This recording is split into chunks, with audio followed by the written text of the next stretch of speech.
Figured we could enjoy some lovely rain music while I finish getting set up since everything ran late. Okay, and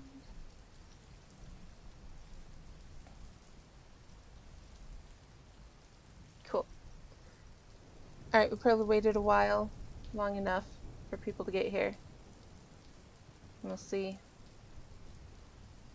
Alright, so, in case you are wondering,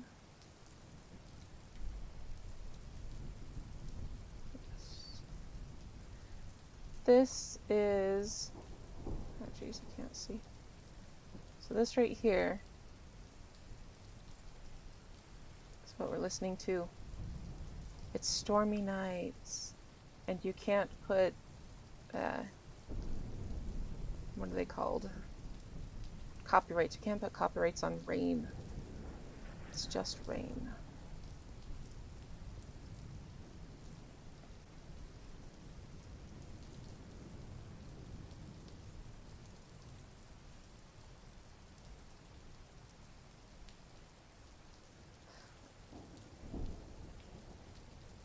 Okay. And then, like I said, today I'm going to be making awful voices. I'm going to try to do voices for all the characters because so you can tell they're different. We'll see how long that lasts. And today we're going to read Thou Shall Not Kill Justice by Friendly Cactus. There's a link to where it is on Archive of Our Own.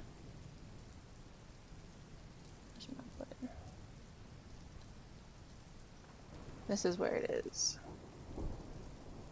Spook.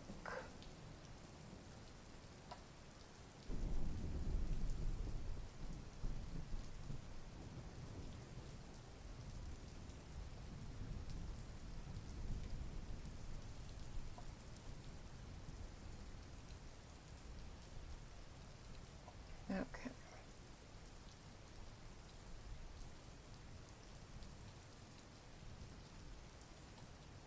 Now I gotta put this stuff back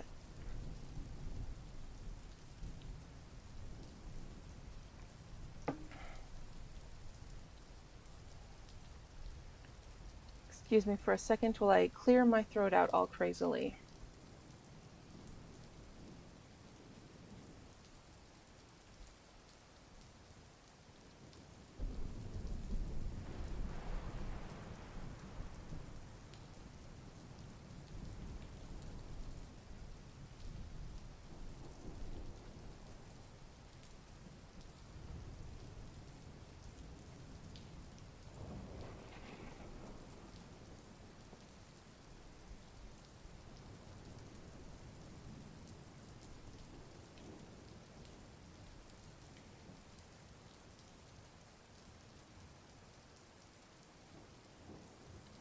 Yeah, I gotta go turn on my air purifier because I'm allergic to dust, and I guess my husband turned it off earlier. Okay.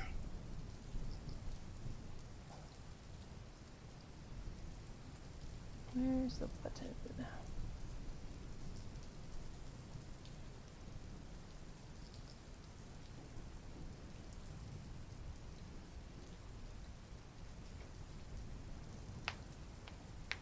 So, please excuse my silly assness. I did contact Friendly Cactus and ask if it would be okay if I read this on here, and she said yes.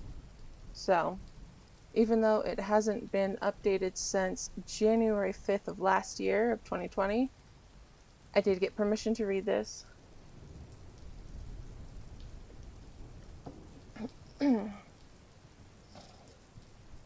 It is one of my... I really like it. It is a really good one. Mostly because if you look at my profile, you'll see that I like scary stuff.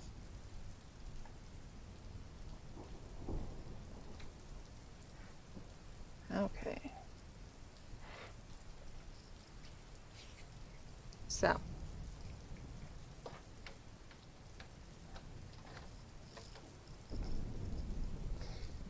Thou shalt not kill. Justice. And this is part of the 7 shades of dumb. So there's one for each of the 7 hearts.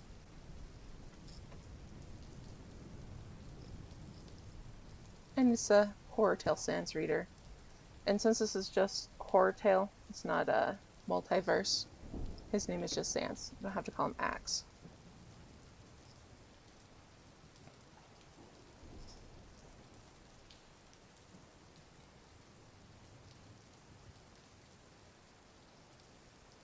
I'm sorry if I will randomly cut off for a second. Like I said, I'm allergic to dust. So I will cough.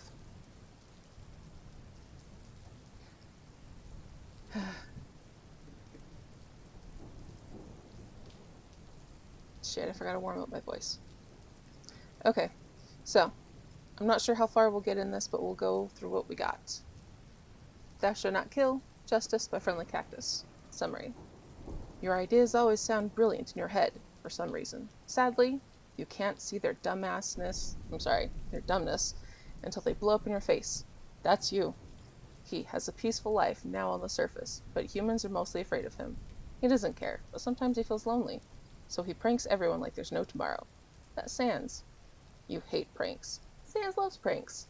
You want to be left alone. Sans hates loneliness. Then you have an idea. A brilliant idea. Then Sans has an idea. A brilliant idea. After all, it's all Sans' fault. Why won't he just go away? After all, it's all your fault. Why are you giving him all this attention? So chapter 1, the alcohol-fueled idea in which dumb choices are made.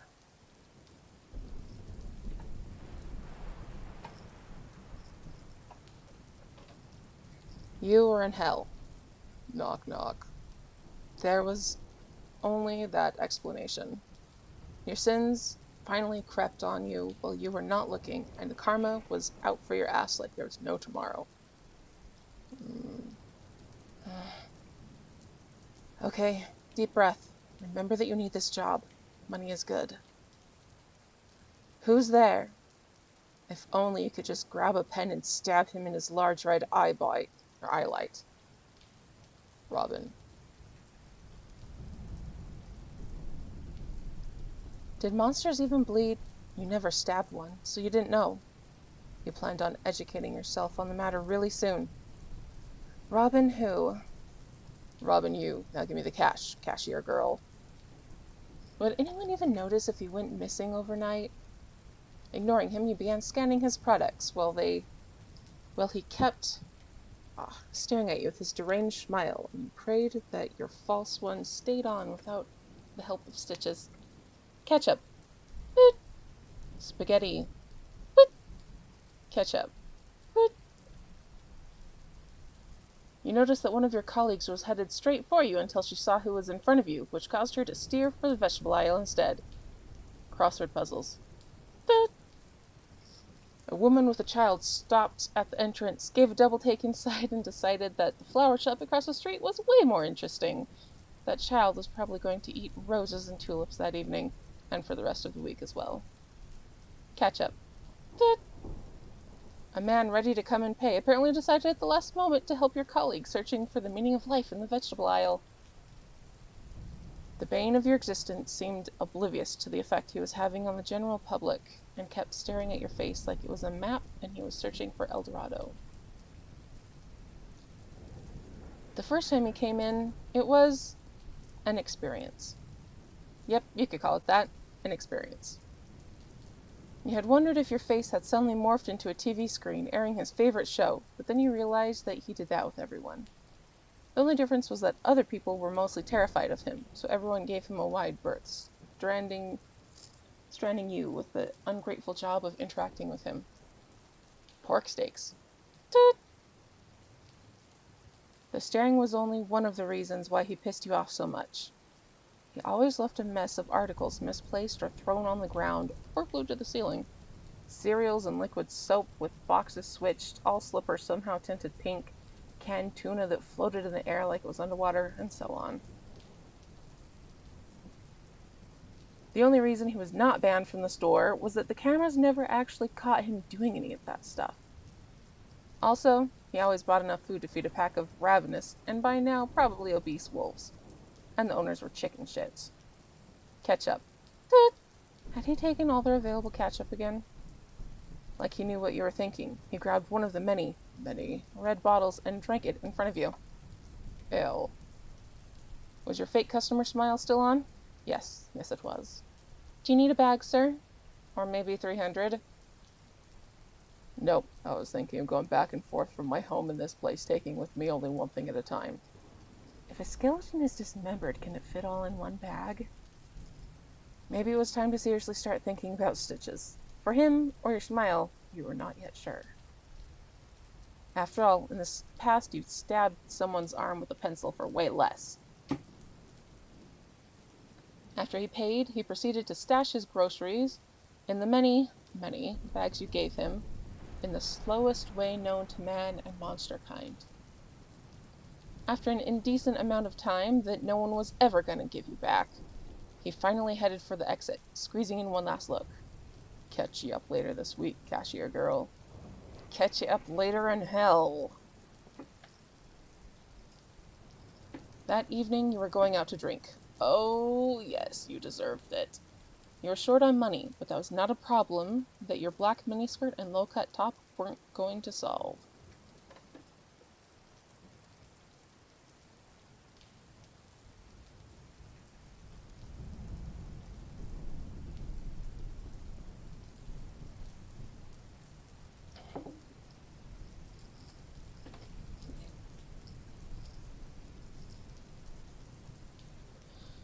Someone was surely going to pay for your drinks, and if they were cute enough and not totally wasted jerks, you could always have fun with them later in the night. Win-win. Before you headed out, you glanced at your agenda, opening at the page, Days since the last time. You hesitated. Damn, you couldn't mark today yet. You were going out and it wasn't midnight. Anyone could potentially hit your nerves and set you off, forcing you to scrape that page and start from the beginning. Again. But you were doing so good this time around. There were already 29 marks on the page. You could resist a few more hours and reach the 1-month milestone of not causing anyone bodily harm. You could do this. You couldn't do this. 4 drinks, 3 drunks with octopus hands turned down, and too many rounds of shitty music later, and you realized that your mind kept on returning on how many glass shards you could shove down a human throat before death was a serious possibility. Groaning, you thumped your head on the booth.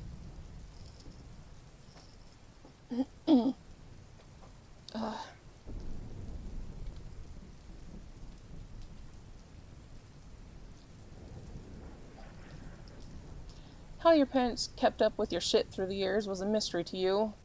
A childhood with no pets, no siblings, no friends, full of therapy sessions and body searches every morning before school to make sure that you were not bringing anything sharp or dangerous in the classroom, and yet they still loved you.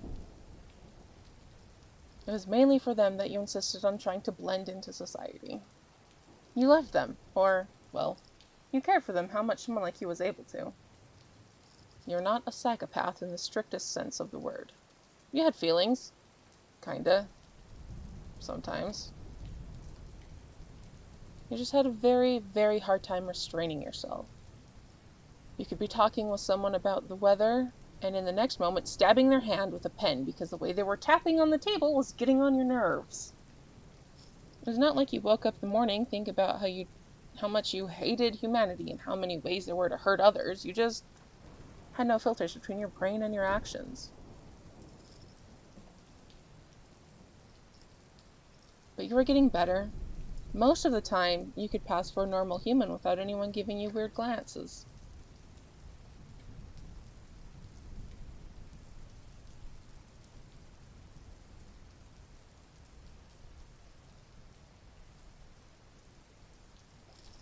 The dust is strong in the air today. Thinking about it, it was hilarious that people at work were afraid of the annoying skeleton monster and pitied and admired you for being so brave. If only they knew. Glancing up at a sudden commotion, you noticed a group of people clustered on the opposite end of the pub. Was a fight about to happen? Why, it seemed like things were looking up. Indeed, the next moment a chair went airborne and crashed on the wall next to you. Picking up your drink, you decided to take a closer look. Hey, no fights in my pub. Stop or I'm calling the police. What? Over already? Boring. Let's see. Tell it this Frink monster. We were just talking, man. You couldn't see the monster in question through the wall of people, but you sure as hell could hear him clearly because someone had cut the music down. That's rude, pal. That's Mr. Freak Monster to you. Wait. Wait. Was that?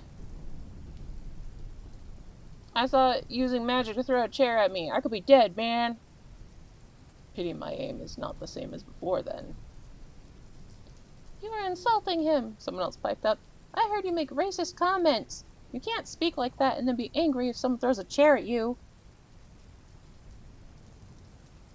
It ain't racist if it's true. Shut the fuck up. You observed the same chair from before, making its way slowly into the air until it reached the area directly above where the voices came from. Then it abruptly fell, and it didn't take a genius to figure out on whose head. The monster and unconscious racist wannabe were promptly banned from the pub. One on an ambulance, the other walking calmly out.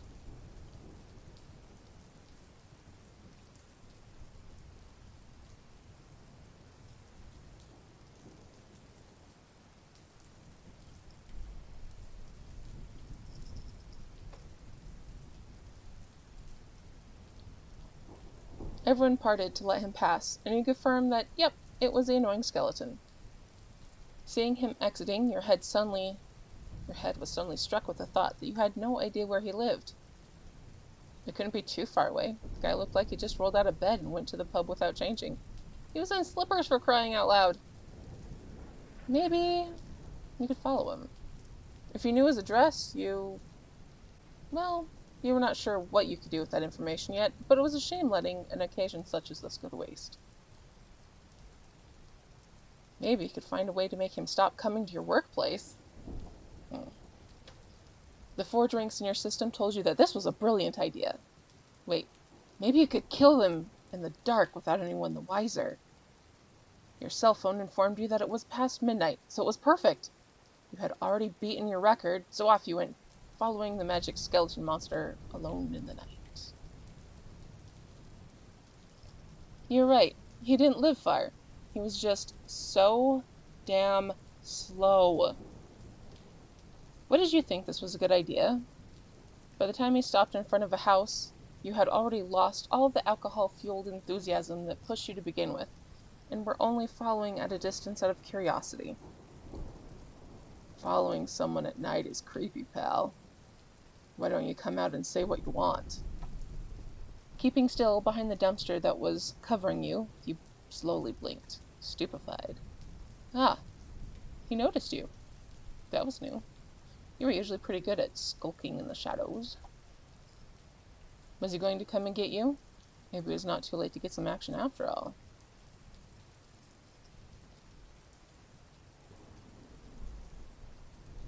Sans, is that you talking to yourself? Is that you out there talking to yourself? Or maybe it was. A dog began barking at the sudden noise, followed by another one started by the first, and so on, until what sounded like all the dogs in a mile radius decided that sleeping was overrated. Yep, total mood killers. Lol, killers. You decided to call it a night and slipped away into the darkness with a pout. Alcohol made you slow and stupid. Next time you had to remember to bring a rope, and possibly a knife.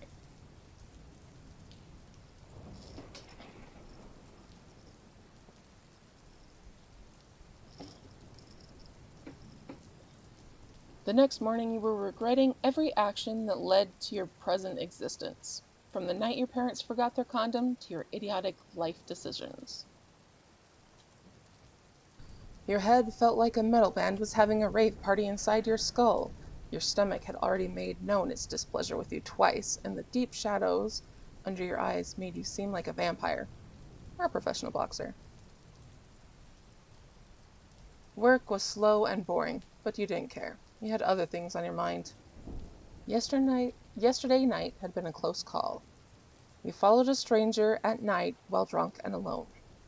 What had you been thinking? You could have attacked him! You purposely avoided carrying weapons, but a lot of things could cause harm if you knew how to use them. A broken bottle, a piece of wood, a nail, even a shoelace, or dental floss, or a rock. I'm sorry.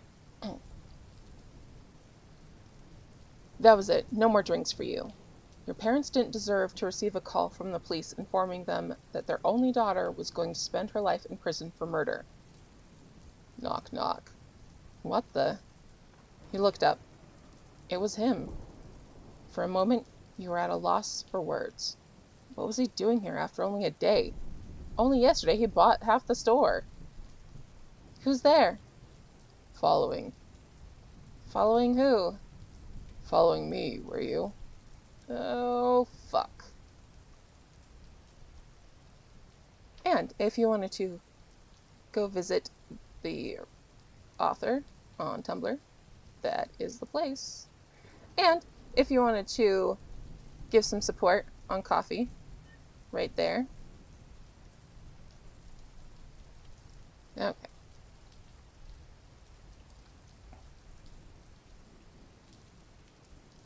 Chapter 2, The Cupcake Idea, in which trying to make it better, you make it worse.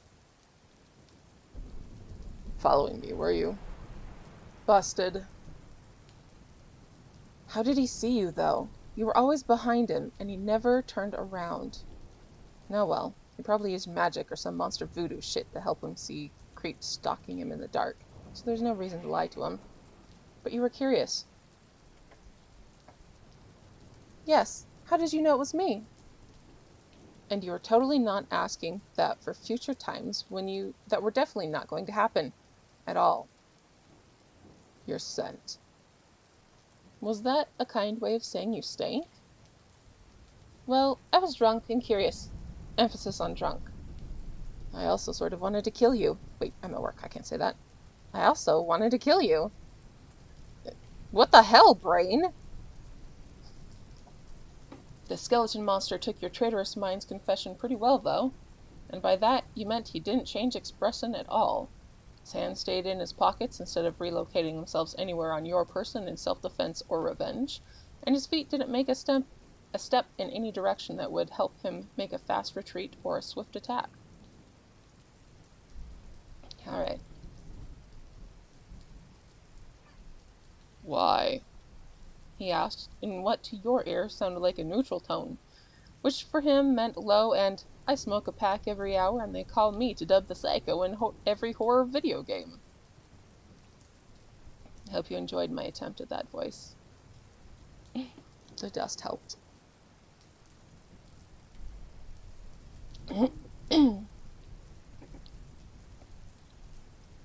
He looked around. Everyone was busy pretending that their current spot was a quarantine zone full of zombies. So, you had enough privacy to talk about your brilliant drunken ideas. This is the part where you should freak out. You know, when someone mentions kill and you in the same sentence, you explained to him helpfully. He shrugged. I can recognize someone who's hunting, so I already knew what you wanted to do. The duh was so evident in his voice that it was a wonder it didn't crawl out of his mouth and tattoo itself on his forehead. You didn't expect him to be so nonchalant, but then again, until this moment, you never really deduced anything about his personality, save for the fact that he liked pranks and puns. His appearance meant that it was difficult to interpret his expressions, and you weren't really that interested in him to begin with. To be fair, you weren't interested in anyone, monster or human. You shrugged your shoulders. Well, I changed my mind halfway through, so it doesn't matter why. But if you knew I was following you, why did you let me? I wanted to see if you got the guts to do it. You were leaning towards him at this point, more curious by the second. And what would you have done if I did? Finally, his expression did change. His smile became more pronounced, and his eyelight was constricted. I'd have killed you. Eventually. What Oh, he was implying he'd have tortured you. Which, now that you were sober, you realized was something that you should have thought of. Torture and death in a basement were far more efficient than straight up killing in front of a house out in the open. Clearly, drunk you was a long shot from the best you. Your brain decided to mark that thought with a painful throb. Yes, I know I was stupid. No need to bitch about it. He inclined his head. He wondered if the reason he did it was because the half of his skull that didn't have the giant crack in it was heavier. Your heartbeat never changes, does it? Are you brave, or are you stupid? Well, to be honest, you lacked any sense of self-preservation, so you're physically unable to feel fear. You're also starting to notice the annoyed glares one of your bosses was giving you with progressing frequency. Time to cut the lovely chat short. So, do you want to buy anything, or are you going to do it again? What, try to kill him? You opened your mouth to tell him that you did it only because you were drunk and... Wait a minute. This was it. The secret to solve all of your skeleton-related problems. You're going to spook him into not returning ever again. Imagine that, trying to spook a skeleton.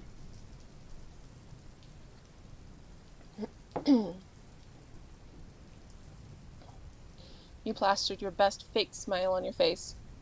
Of course I'm gonna do it again. I can't really help myself, you know. I'm crazy, in case you didn't notice. His reaction was a reaction, all right. He grinned so much that his skull seemed on the verge of splitting in half, tugging at his empty eye socket with 2 fingers. Phalanges.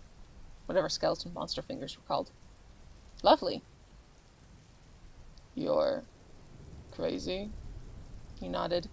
Yep, totally. Crazy as a hatter. His eyelight was constricted to a pinprick. Then he dropped his hand, and in the next moment he was gone. Did you do it? Did you scare him away for good? Why are all the oranges blue? Someone screamed in the sudden silence. Well, Rome was not built in one day.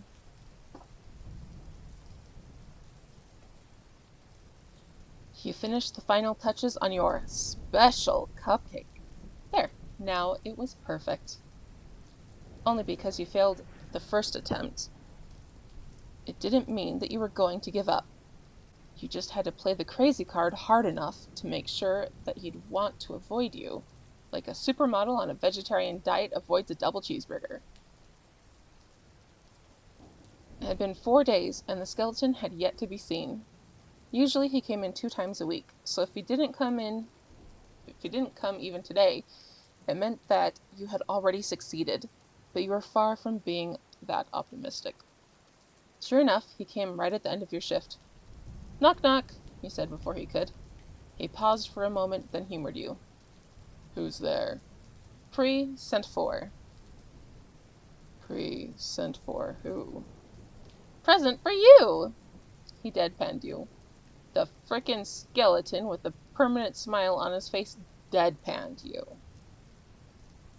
That was terrible. Screw him, you worked hard on that one. It was perfect. That was a pun. It's meant to be terrible. Don't be a sore loser and face the truth, cashier girl. You can pun to save your life. So, what present? Now was the moment. Crazy card. Hard. Vegetarian. Cheeseburger. You handed him your special cupcake with your best fake smile. Everyone else was too far away to see anything but an innocent, cute pastry, but he was near enough to notice without fail that what was sticking out of it, a nail, 2 razor blades, a needle.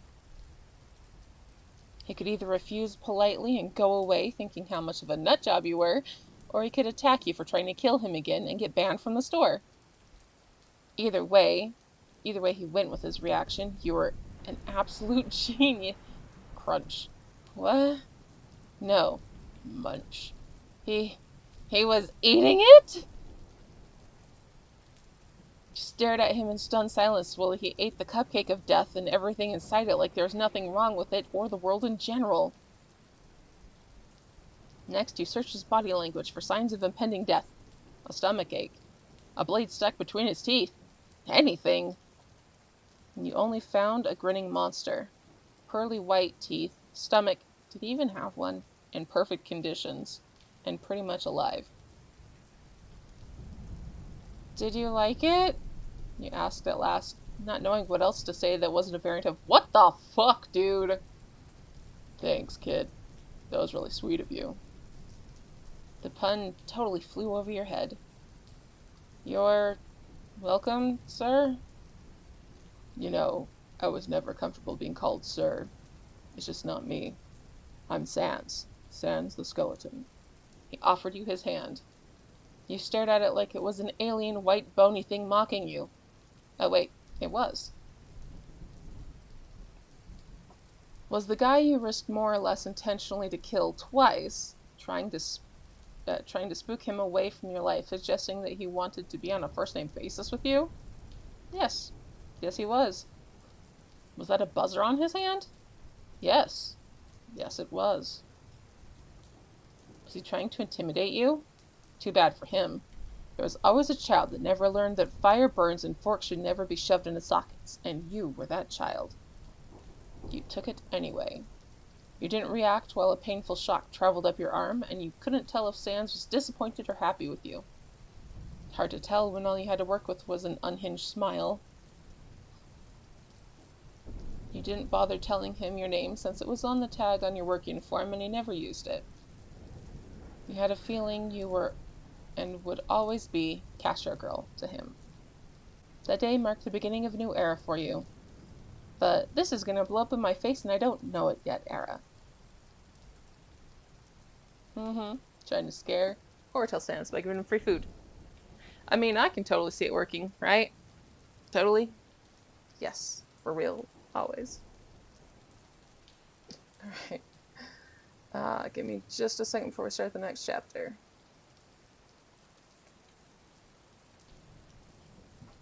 Right? Be afraid, be afraid, Sans. I have food for you. There we go.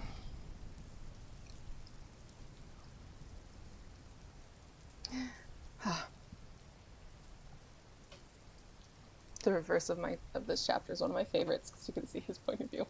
Okay. Chapter 3. The hot dog stand idea. In which you both find out where the other draws the culinary line. It was a lovely day outside. The sun was shining, the birds were singing, and flowers were dying because it was frickin' autumn and that's what they were supposed to do. You just wish someone would take their example and shrivel out of your life. But Sans the skeleton was not a flower, and herbicide wouldn't work on him. You knew that for sure. You already tried. For the past weeks, you tried putting almost everything that you could think of in the snacks and drinks you offered him, from glue to soap to concrete, until you had to accept the fact that he was apparently able to digest anything that entered his mouth. Like a snake. What was puzzling was the fact that he always accepted your gifts and kept coming for more. You never made him eat or drink them. You just offered something, and he always accepted it without hesitation. Even thanked you every time. At some point, you wondered if he was even aware of the fact that you were trying to hurt him with your cooking from hell. But you quickly dismissed the idea. Of course he knew. He was just screwing with you, rubbing in your face the futility of your attempts. You needed to change tactics.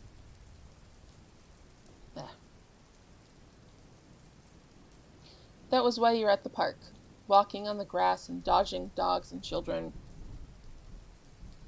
Okay, you were barreling on at a brisk pace, and they were dodging you, but the result was the same.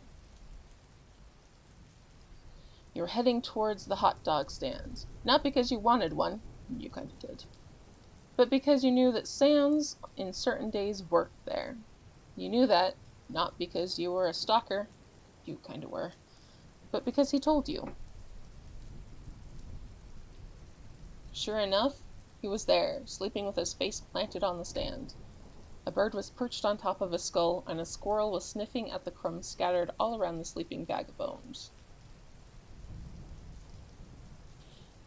Then the squirrel got even more curious, and the next thing you know, it jumped inside Sans' skull through the giant crack. The effect was immediate.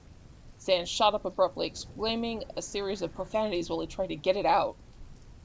You watched his attempts with mild curiosity, wondering what that felt like. After a few moments, the squirrel crawled out of Sans' empty eye socket and ran to the nearest tree. That looked uncomfortable. Sans focused his attention on you. You think so, kid? Yes. You should probably use something to close that crack, you know? You got closer to the stand, noticing that it was the first time that you and Sans were standing up next to each other, and he was actually shorter than you. I'm not duct taping my head. That sounds unsanitary, but then, also does a squirrel inside your skull. Are you here for a hot dog? Or for playing doctor, cashier girl? Asked Sans, drumming his fingers on the stand. You stifled the impulse to slam your hand on his hard enough to break a bone or two. Actually, I'm here for you. That stopped his drumming. For me? Yep. You held up a pen and a sketchbook. You see, I'm taking notes about a little project of mine, and I'd like to have a second opinion on certain things, but I couldn't do it at work. So, can I ask you a few questions? Sans sat back down. Sure. Shoot. Oh, you can bet your bony ass on it.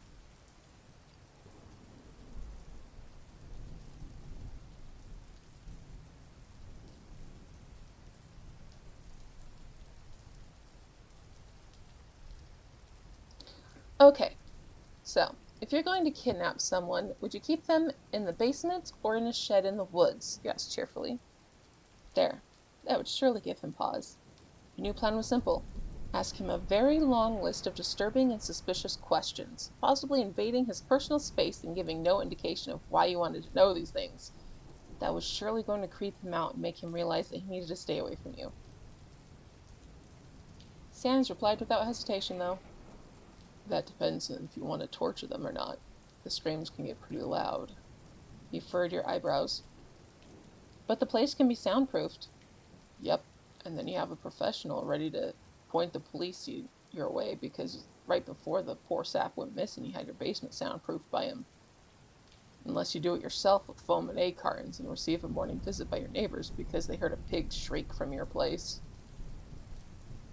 You dutifully took notes. The next things on your list were if knives were better than saws, if you thought that pulling teeth out was a valid way of persuasion, and if it was better major pain all at once or small pains enacted over a long time. I screwed that line up.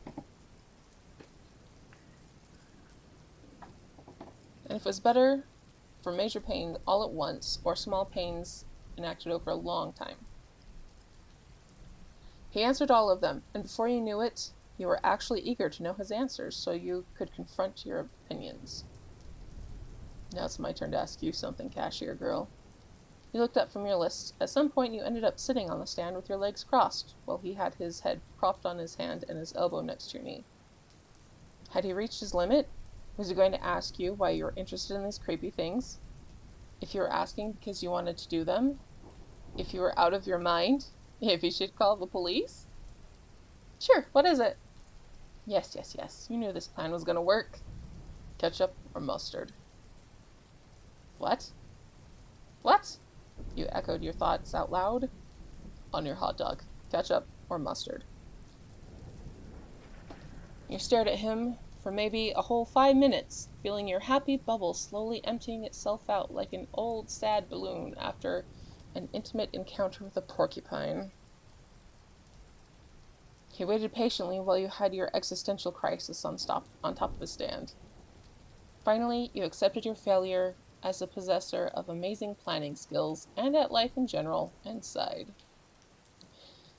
Well, at least you would gain a hot dog out of this failure. Actually, I prefer mayonnaise.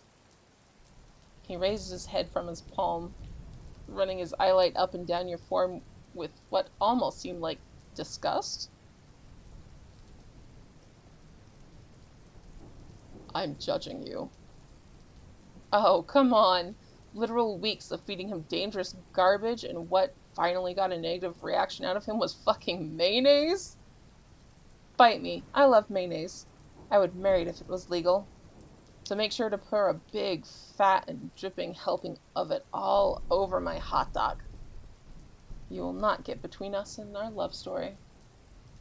He chuckled, reaching under his stand. Don't mind if I do. You hopped down, wondering what he meant. To be sure, you made things clear. Nope, not a chance. The hot dog is mine. Ah, yes, there's also that. And what was that supposed to mean? While he busied himself with your order, you looked around, noticing for the first time how empty this little corner of the park really was. It was like Sans' stand was the epicenter of a "don't enter this zone, there's a plague" bubble that extended itself on a radius of several meters. All around it, there were life, joy, and several snot-nosed brats with drooling dogs, while inside of it there was you. That was it. You. And Sans. Why were the trees not rotting already? Do you even get any customers at all? Maybe you should try in a place with less children and protective parents. Jeez, kids. Jeez, kid, don't be so shy with your words. Don't be afraid to hurt your pal's feelings. You don't sound like I hurt your feelings. That's because you didn't. You really are sarcasm deaf, aren't you? I can hear the change in tone when someone uses it, but I really don't understand it most of the time. It comes with the whole being crazy package. So, why do you stay here? It's a good place to take naps without the traffic's noise and all that. Plus, there's plenty of homeless people and they don't mind that I'm a monster. But they don't pay you, do they? Yep, I don't care. They're hungry and I've got unsold dogs that protective parents won't buy for their children. Maybe if you close that crack... I already told you I won't. Here, take your Satan's blood-soaked hot dog, cashier girl. You reached to take it, but he dodged your hand to place the hot dog on your head. And you were back to the pranks. That was what you deserved for lowering your guard. But this time was different. This time, you were not at work. Your plan had already failed, and he just pranked on you. He just played a prank on you. You grabbed your pen, and without even realizing it, aimed at his hand on the wooden surface of the stand. Stunk! You missed. Or, well, he shifted his hand to the left before you could stab it. You tried again. Stunk! He shifted again at the last moment. Stunk! Missed. Stunk! Missed. Stunk! Missed. Stunk! Missed! Your pen broke in half with the point firmly stuck in the wood. Well, kid, I'll take a stab in the dark and say you have a bone to pick with my stand. Don't bottle up your frustration like this. Let it out sometimes. You pocketed the half that remained of your ruined pen. You're good at dodging for someone with no depth perception. You're good at balancing that dog on your head while on a stabbing frenzy. Oh, you kind of forgot it was still there. You grabbed it and took a bite. Your taste buds informed you immediately that this wasn't a hot dog at all. You kept eating it. What did you put in this? You asked, trying to bite. I told you. It's a dog. You kept eating. Dog meat sounds like a pain to procure and use only to give away hot dogs for free to homeless people. Not if I use it to lure them. For what? For making other dogs. Or should I call them people? You kept eating. So is this a hot dog or a hot person? Yes. To what? To both.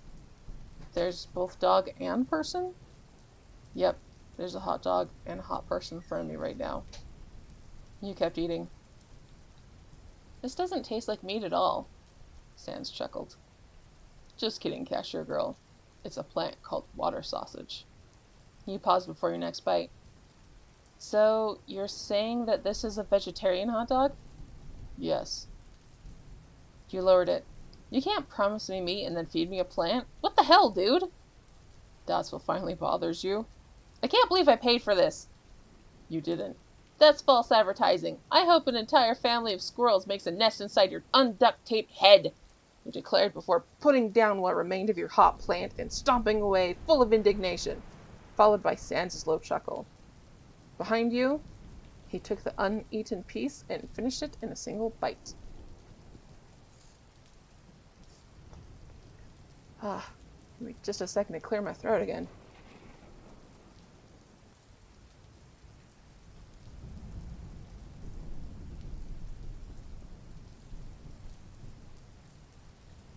And then getting harassed. Harassed.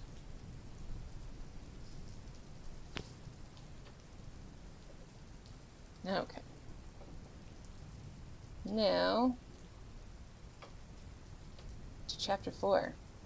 The back alley idea, in which neither of them is taking the situation seriously enough.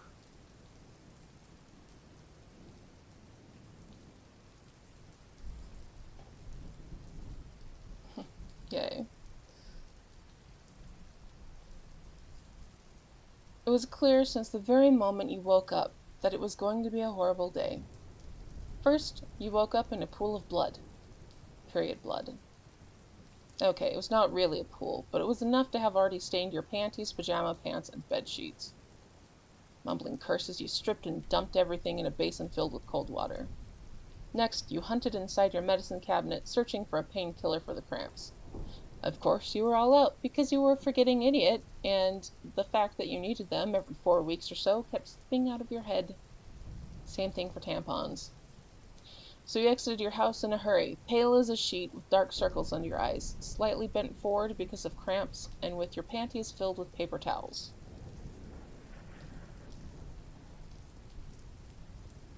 The pharmacy where you usually went at the last moment to remedy your idiocy was closed. Of course it was closed. The search for another one took you long enough to make you late for work, where you arrived running like a maniac and closing yourself immediately in the bathroom. One of your coworkers called in sick, so there were only 2 of you that morning. It was also the day when your suppliers brought new provisions, so your shift consisted of running and hopping between the cash register and the shelves like a kangaroo under the influence of cocaine. That sounds terrifying, since kangaroos are murderous. Ah, but so is Reader, so it fits. It was also a Sans day, because of course it was. But he usually arrived in the later hours of your shift, so at least for a bit longer you would be spared that torture. It was hours before you had the first real quiet moment, when there were only 2 customers and you had almost finished putting everything in its correct place on the shelves. It was also time to change your tampon, so it was a perfect moment for everything to go to hell in a handbasket. You know, as they say, where are we going? Why are we going so fast? Why am I in this handbasket? Like, for example, standing up from your seat with the bathroom on your mind and finding yourself staring at the business end of a gun. Everybody down! This is a robbery and I'm not joking! Your coworker and the other customer dropped down with a cry. You too, chick! This is not a toy! You stared at the gun pointed at you. Of course this would be a robbery day. You know you know there are cameras here, right? He said, pointing at one of them. And I'm wearing a hood, stupid bitch. Now get down! But we saw your face. You are the stupid one. Shut up and do as he says. For the love of God! Begged your coworker from the floor. You pondered your options. The guy was sweating and his hands were trembling, so you didn't think he would intentionally shoot you.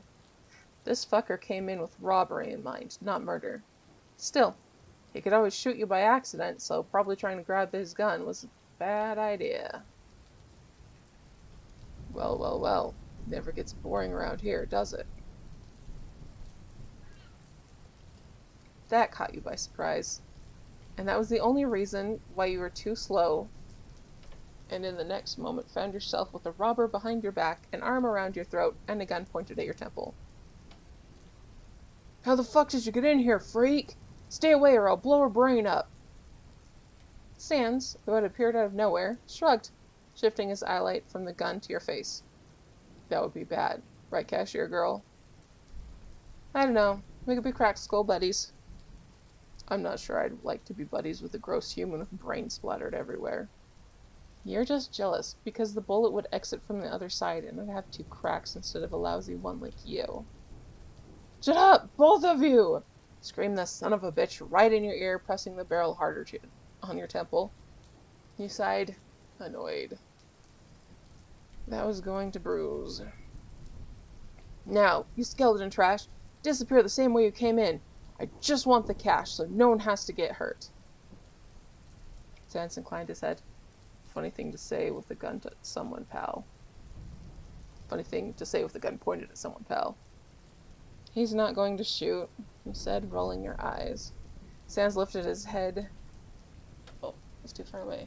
Slowly, Sans lifted his left hand, and the robber took a step backward, taking you with him. You know what? Fuck this! I'm out of here!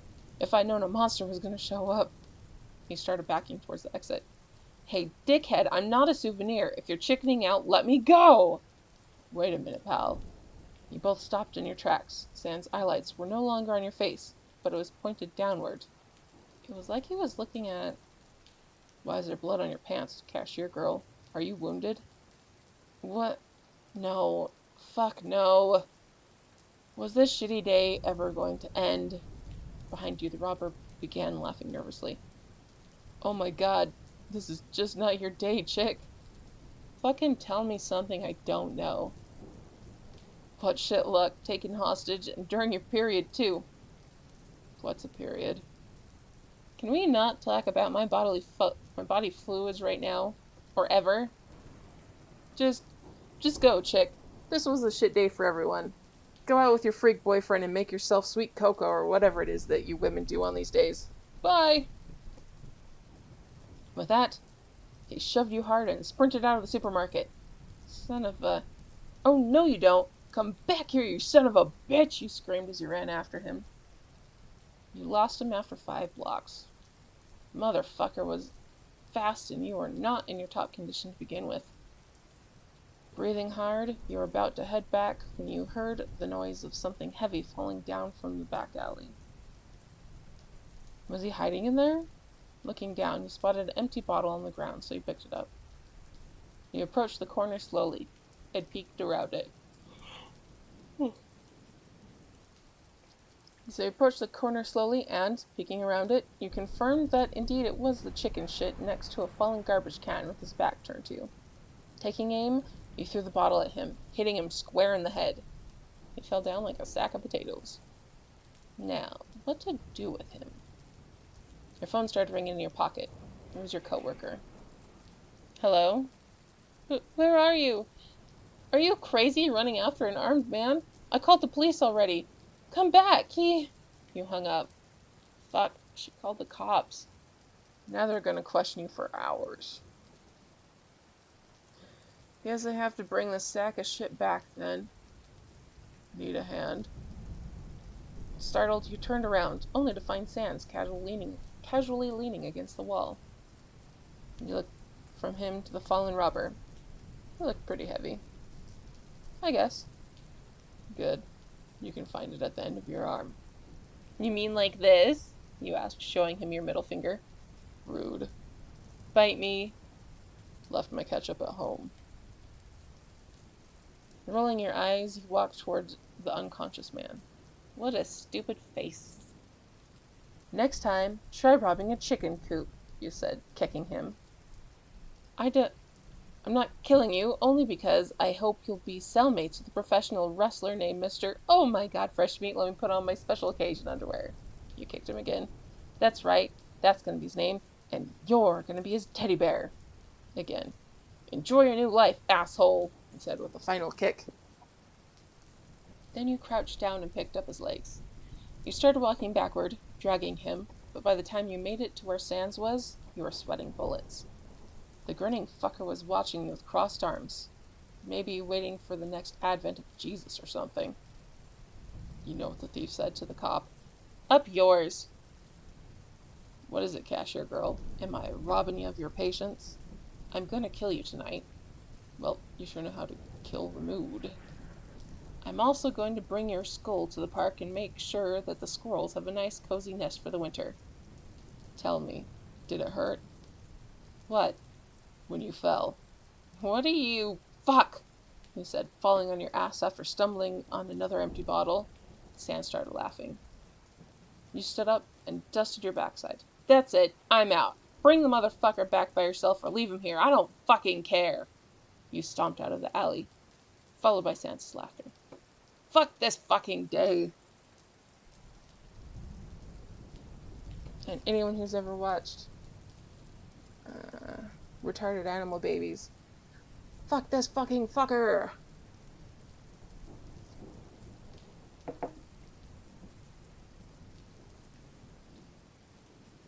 Pardon me for that. Figured you guys didn't want to hear me biting a cough drop in half.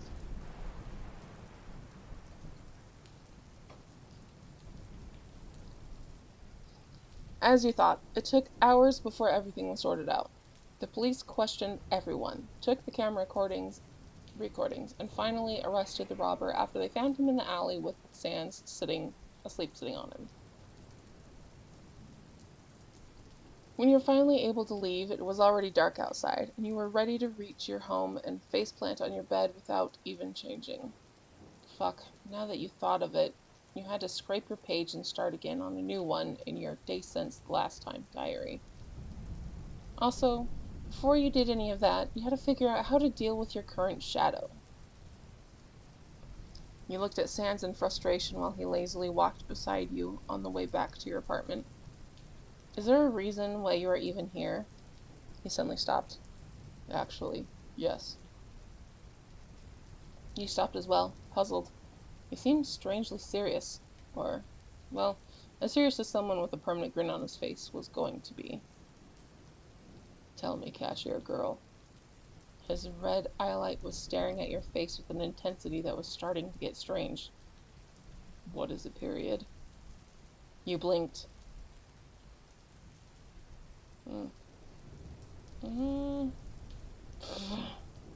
You... I can't believe I'm still here listening to your shit. Sorry. Can I ask you a question? Said a voice behind you. You turned around, glad for the excuse to stop looking at Sans' stupid face. It was a girl of roughly your age, with a smile on her face and her hands behind her back. What? I heard that today there was a robbery at the supermarket at the end of the street, and that the robber was arrested. Is that true? He shrugged. Yes, I work there. He tried to escape, but I ran after him. Her smile got wider, and she pulled her hands from behind her back. For the second time in a day, you were left staring at a gun. Good! I'd hate to get the wrong person. Bang!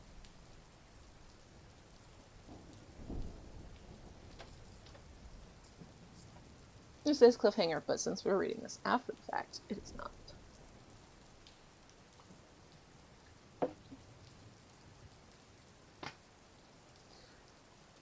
Chapter 5. The Poking Idea, in which obliviousness reaches a whole new level. And we're about a third of the way through the story so far. You felt like you were floating. You were light as a feather.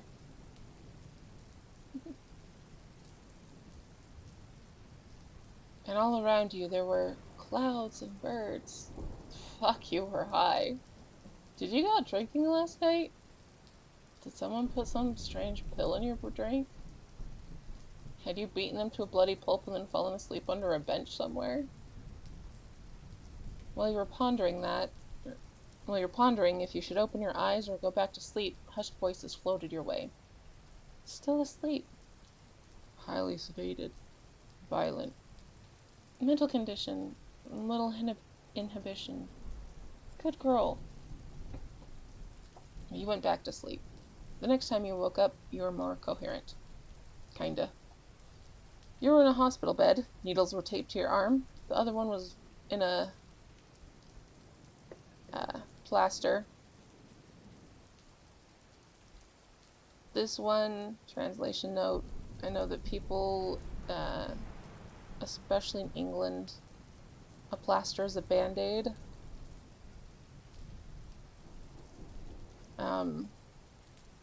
And in America they call it a cast, is what this plaster is. So you were in a hospital bed. Needles were taped to your arm. The other one was in a plaster from the elbow to the hand. And from what you could feel, you had bandages all around your head, too. Also, Sans was napping with his face on your stomach. Did he always sleep on his face like that? Didn't he need to breathe? Oh, wait. Skeleton. Right. Sans. Nothing. Sans, wake up. No answer. Sans, there's an army of squirrels. They're coming for you. He abruptly sat up in his chair, scanning the room with an alarmed expression. Having confirmed its squirrellessness, he finally shifted his eyelight to you. That was a rude way to wake a guy up. Sleeping on someone is rude, and I feel high. Why am I high? Doc went heavy on you with the painkillers and sedatives. Are you hungry? Thirsty. There were a water bottle and a plastic cup beside your bed, but before you could reach for them, Sans had already picked them up. You expected him to open the bottle and give you a cup filled with water, but after lifting the head section of the bed so you wouldn't risk choking, he insisted on helping you drink. Just a second.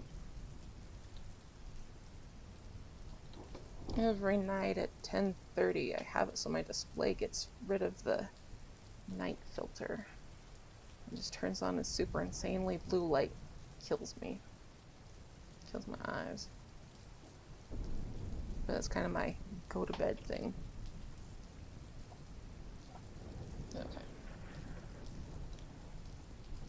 You still felt weak and strangely detached, so you let him. Next, he adjusted your covers, straightening them and making sure you weren't cold. Why was he fussing so much over you? Was he high too? Before you could ask him, a nurse entered the room. She hesitated at the door, looking at Sans, but then sighed and shifted her attention to you. She checked your vitals, all normal, and asked how you were feeling, drugged, and if you were in pain. Nope. Then she told you that when you were feeling better, a police officer would come in and ask you a few questions about the attack. After that, she exited the room, shooting a disapproving look at Sans, who had been looming behind her for the entire time. I mean, I'm sure that they would try to send him home, but good luck trying to keep him out. Only then did your tired brain produce the first intelligent question of the day. Why am I here? You don't remember? You tried concentrating, but your thoughts were sluggish. I remember the robbery. Then the police came. And then I went home. No, wait. You were following me, and then... You paused. You remembered a loud noise and a burning pain in your arm, and then on your head. Was I shot? Is that why the police wants to talk to me again? Yep. It was dark, and apparently no one saw what happened, so they still don't know who did it. You looked at him in confusion. What do you mean? It was that girl. You saw her. There was no girl. Yes, there was. I saw her, and so did you. Sand leaned towards you. I said, he repeated slowly, there was no girl. You inclined your head, and then poked him on the forehead. You're strange, you giggled. And you're high. That I am. Come on, tell me I'm not crazy and you saw her. Oh, I sawed her all right. And you are crazy. Rude. So she shot me in the arm? Actually, the bullet just grazed you. Then why did I faint? Because an old lady on a balcony was startled by the gunshot and dropped a pot of plant on your head. Is that why my arm is broken? No, that's because before losing consciousness, you wandered into the street and a car hit you. Oh, well, that was lame. You looked at your injured arm, noticing for the first time the big square band-aid thingy on the shoulder. Is that where she shot me? Yep. I never saw a bullet wound, he said, lifting your hand and peeling the protective layer off. You looked at the wound in wonder for a bit. Then you poked and prodded it with your finger. This is so cool, you said, giggling. Hey, Sans, do you want to touch it? That's not really what I want to touch, cashier girl. You're no fun. Why did she shoot me? I don't get it. She was the robber's girlfriend and was outside acting as the lookout. She wanted revenge. You yawned. You're talking about her in the past tense, Sans. Am I? Yes, silly. Did she try to shoot you too? No. Worried. I'm trying to understand why you got angry. He put a finger under your chin, using it to turn your eyes from your current prodding of the bullet wound to his face. You really can't imagine why. I was the one shot, so it makes sense for me to be angry. Only I can't because I'm sedated. Your bones are so white. Do you bleach them? Something strange happened to Sansa's skull. The same whiteness you commented on slowly became tinted by a light blue, and he averted his eyelids. That's my natural color. Do you like it? Curious, you poked his cheekbone. It was warm. White is a pretty color for bones. I guess that yellowish bones would look unhealthy and a bit gross. Like teeth, you know? He chuckled, sounding nervous. Thanks. Your bones are pretty white, too. How do you know that? Your bullet wound. I can see the bone inside of it. Oh. You sure you don't want to poke it? That day, Sans was promptly banned from visiting you by the hospital staff. Your shoulder was bandaged again after thorough cleaning and disinfecting, and your other hand was tied to the side rail. Joke's on you. I can bend up my arm and touch it with my own hand. The same hand that is bandaged. By the time your next visiting hour arrived, you had sobered up considerably.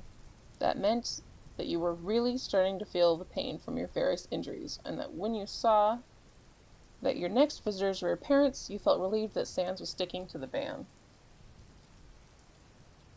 They explained that they had already visited while you were still asleep, and were already informed of what happened. How did you know where I was? You skipped your weekly phone call yesterday evening, sweetie. We got worried and called you. Your friend picked up and told us what happened and where to find you. Your friend.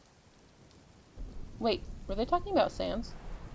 Sans talked to your parents? It was a bit shocking meeting him in person, said your father while eating the leftovers of your dinner. Does he always stare so much? And, shouldn't he close that crack with something? It looks painful. Sans met your parents? Of course, we wouldn't care if he had 3 heads and octopus legs, honey, said your mother sternly. Your father nodded vigorously. Right. We love you, sweet pea. You can be friends with whoever you want. I tried to kill him, you blurted out. Your father paused with a forkful halfway to his mouth, and your mother went rigid on the chair beside your bed. You could see the wheels turning in their heads. Did he try to hurt you? Is he a stalker? Asked your father. Bless their hearts, they always tried to go against what common sense would dictate and avoided to assume the worst of you until proven wrong. They were so cool. And so wrong. No, he just loves pranks. He's annoying. Your mother facepalmed. Did you hurt him? Is he going to file a report against you? Has he already done it? Dear, I don't think he'd visit her in the hospital if that was the case, said your father. Is he blackmailing you? Pressed on your mother. No, none of those things. I tried. I didn't succeed. Never said anything about it. He's just a client at the supermarket, and it happened to be with me when I was shot. That's all.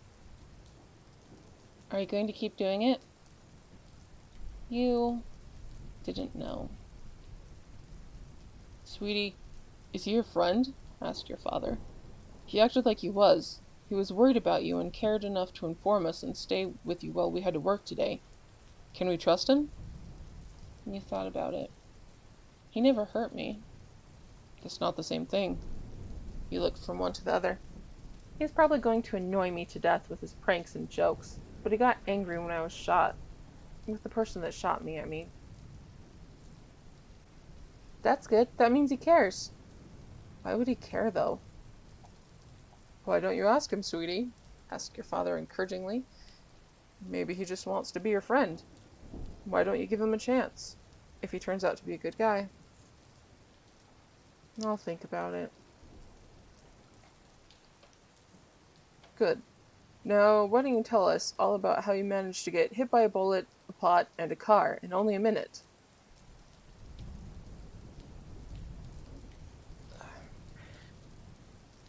And yes, confirming that yes, he did sod her all right.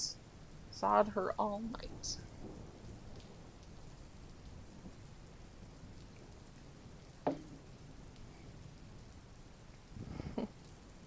Chapter 6. The Friendship Idea. In which there's a beginning, and also plans. Your home was as bad as you thought it would be. There was dust, there was the typical odor of a place that remained closed for days, there was the old garbage to take out, there was your diary to update, there were... Well, this is a surprise. Aren't crazy women supposed to live with a bunch of cats or something like that? Yep, there was also Sans, who had followed you home. For some reason, he insisted on going grocery shopping for you the minute you were out of the hospital, and now he was carrying bags filled with enough food to keep a small village going through the hard and unforgiving winter. You weren't sure what to make of him, to be honest. When the police officer questioned you about the shooting, you were tempted to tell the truth. Sure, you didn't see Sans taking the girl away to do to her whatever it was he did later, but you did see her shooting you. If you revealed that, Sans would be in big troubles, considering that he told the police officer that he didn't see anyone. He told the police that he didn't see anyone.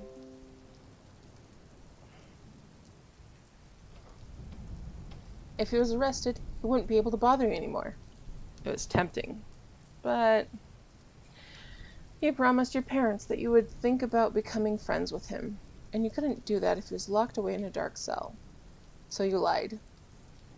Nope, it was too dark and you didn't see anyone. You were talking with your buddy Sans, and then bang! Some unknown dickhead shot you and ran away. There, you did a good deed. Covering someone about kidnapping, torture, and maybe murder was something a possible future friend would do, right?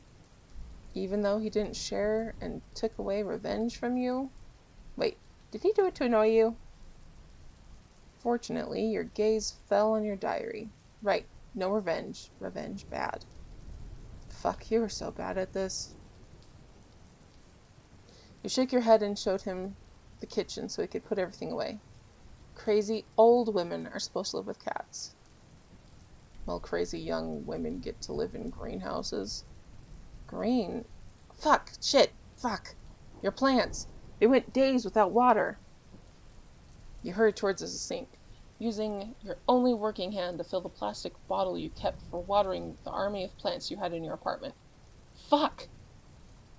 While you hopped from one potted plant to the other, Sans made himself at home in your kitchen. So, you like plants? No, I don't. These fuckers are time-consuming, needy bastards. Too little water, too much water, too little light, too much light. Fuck, how are you even a still existing species if you can't stay alive by yourself? So you keep a pluvial forest in your house. Makes sense. You refilled the bottle at the sink. My mother keeps giving them to me at every occasion that requires a gift, because when I was a child, my psychiatrist suggested that it would be good for me if I had to care for something on a regular basis. A pet was too much, and I would end up... Well, pets make noise, move around, are unpredictable, so it would not have ended well. Plants stay there, are silent, and, unlike a pet store owner, a florist is not going to call plant protection if you keep going back to buy more. Oh, you're visited by a cat. In your diary, you had a section for your plants as well, where you kept track of them all and also marked every time you watered them. Oh, Jesus, cat. Why does she keep giving you more, though? At this rate, you're not going to be able to put your stuff anywhere, yourself included. She probably thinks that I keep forgetting and letting them die. Sand shrugged. That could be a solution. Every time she gives me one, she makes me promise to care for it, so no, it couldn't. And there I went again, spacing out while staring at you. You're starting to notice the difference between his different types of staring, and right now his single eyelight was wide and kinda unfocused, telling you that he was moderately lost in his head. He even started muttering to himself. Probably purple. I wonder what he's thinking of. Wondering, what does he think is purple? Sands!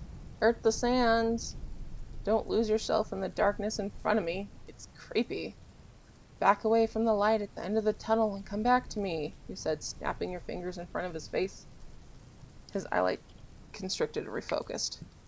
This reminds me of the pet rock I used to have, he said out of the blue. You blinked. A pet rock. Yep, I kept forgetting to feed it, but luckily my brother always remembered, or it would have run away. Was he pulling your leg? What would he even feed a rock with? Sans leaned back against the table. Why, smaller rocks, of course. Okay, yes, he was definitely fucking with you. So it was a cannibal pet rock? You started laughing. And laughing. And laughing. Was it because you were not calling him out and he thought you fell for his joke? Really funny, Sans. If you're finished laughing your ass off, you can take it out of here and leave me alone, because in case you didn't notice, I have things to do and food to eat and painkillers to take, and I'm cooking, said Sans, sobering up instantaneously. What about nope? What about yes? Your hand itched to grab something and do a hell of a lot of harm. But you took a deep breath and slowly counted to 10.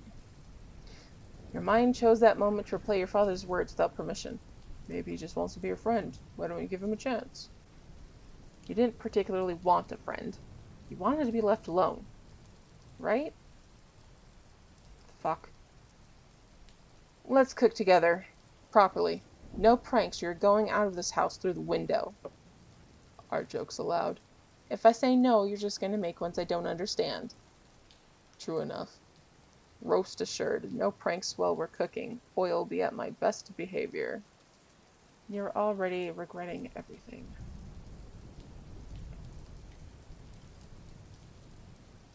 Later that day, Sans insisted on signing your plaster, so you ended up with the words, I don't find your jokes humorous because I broke my funny bone on it. You retaliated by writing Squirrel King on the back of his skull when he fell asleep on your couch. He went home completely unaware of what you did, and you were a bit disappointed that you wouldn't get to see his reaction.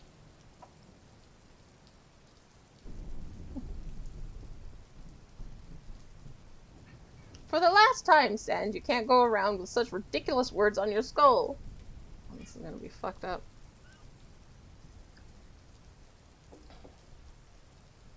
Why not? Because you'll make a fool of yourself.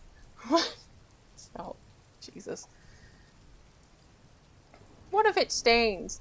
You have to properly cherish your bones, not let your date mate scribble on them. She's learning how to prank, bro. Let her express herself.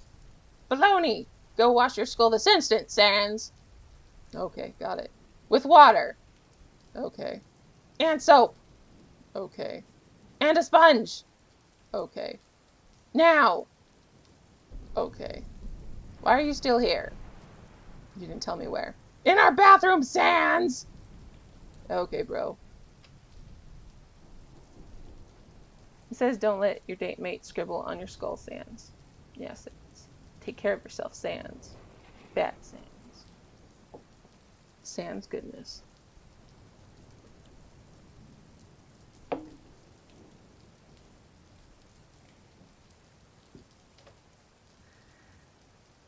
Hmm. Okay. I'm going to read this one and then I'm going to go get more water and I'll be back to finish some more. Chapter 7 The Halloween Show Idea. Oh, yes. For this one, I wasn't sure if I wanted to do my boo voice or my poor voice. So, the Halloween Show Idea, in which there are too many dark jokes and I'm not sorry at all. Or the writer's not sorry at all. Please, please, please, please. Ugh. Your coworker, a girl with curly red hair, freckles, and a high-pitched voice that reminded you of some small animal's squeak, had cornered you during your lunch break and was now begging you on her knees like she was praying in front of an altar. Now, you are far from being a benevolent deity, and the pain in your still healing arm was making you kind of cranky, so you were not in the mood to accept prayers or ritual sacrifices. No. You're my last hope, my salvation. Don't leave me alone in this deep sea of despair, in my darkest hour, in this menacing forest of doom. I hate children. It doesn't matter, really. They're not allowed on the stage, so they will not get near you. She seemed on the verge of tears. Well, you understood that this Halloween show she organized every year was important to her, and it was shit luck that more than half of her usual buddies got knocked out with the flu at the last moment. She was ringing at the wrong door if she thought you were a good option for child entertainment. The thing was, she wasn't accepting no for an answer, and short of using violence or a crowbar to pry her off your pants, you were short on viable options. Then an idea so brilliant it was blinding shined on you from above. You know what? Okay, I'll be there. But only if Sans can come too. We were going to spend that day together, and I'm not standing him up. That was a big fat lie, but you were a genius nonetheless. She was scared of Sans, like he was devil incarnated. So you found the perfect way to rid yourself of her without violence. You were so rocking this whole dealing with annoying people without murder lifestyle. For a moment she hesitated, and it seemed like your genius plan was working. But then she steeled herself and looked up at you with a determined gaze. Yes, absolutely. Bring him too. No! With all the possible moments, why did she have to choose now to grow a spine? Thank you so much. You're my savior. I'll be forever indebted to you. My children and their children are going to always remember your greatness in the years to come. The future generations will spread words of your magnificence, and you grabbed your jacket and covered her face, hoping that, like a parrot or other nerve-wracking birds, it would be enough to silence her. She started giggling. Fuck, it wasn't! Later that day, you sent a message to Sans. Hey, are you busy the day after tomorrow? It took him an hour to respond. Busy is a strong word. Let me rephrase that. Do you have important things to do besides inhaling oxygen and exhaling CO2? You know I don't breathe, right? Then why do you have a nose? I don't. A nose hole, whatever it's called. It's for scenting. It's for scenting. Why are we even talking about this? It's not my fault you're curious about my holes. I'm not. I want to know if you're free the day after tomorrow. First you ask if I'm busy. Now if I'm free. Pick one. I'm gonna pick my teeth with your bones. Kinky. I hate you. No, you don't. You can bet your ass that I do. Don't have an ass either. You threw your phone on the ground and stomped to the kitchen to make yourself hot tea. That was supposed to calm you, right? Fuck him. I'm gonna murder him in his sleep. Or not. After your not at all calming tea, you picked your phone back up. Sans had sent you more messages in the meantime. Cashier girl, are you still there? Don't give me the cold shoulder, said the cannibal to his girlfriend. You stared at your phone. Cannibal. Cold shoulder. What? Oh. Oh God. Why were you laughing? This is so dumb. Did you actually get it? Yes, and I wish I didn't. Why is it funny? How are you laughing? No, I'm not. Sans took more time answering, and in the meantime, you got your laughter under control. I was digging in the garden when I found a chest full of gold coins. I was about to run straight home and tell my girlfriend about it, but then I remembered why I was digging in our garden. Please stop. My grandfather says I'm too reliant on technology. No more! I called him a hypocrite and unplugged his life support. You collapsed on the couch, howling with laughter. Damn him. It was the first time someone made you laugh so much. How were you going to face him now, knowing that he discovered your weakness, your weak point? Wait, first you still had to tell him about the show. Enough! The day after tomorrow is Halloween, and my coworker asked me to participate at her show for kids she always does at the park. It's just a bunch of people in costumes telling jokes and doing little acts or whatever. You're coming with me because you lost the right to have anything else to do when you refused to answer my question. Yes, ma'am. Good. So, do you know what the cannibal says to the leper? Fuck! And while there's not an answer, I'm pretty sure it is. You gonna finish that?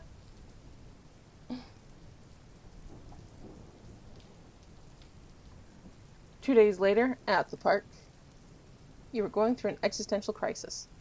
So many children. Children everywhere. Children on the grass. Children under the trees. Children on the trees. The parents were relegated to the edges of the big devil spawn infested area, on the epicenter of which there was a wooden stage that was meant to be your only defense against the horde of little demonic creatures. Your coworker, just as a witch, spotted you in the sea of evil gnomes and headed promptly your way, dodging with nonchalance, grabbing hands and criers in search of their mom. Her step faltered only slightly when she noticed Sans standing beside you, giving you a last ray of hope that she would give up on her plans to set you free, but then she kept walking.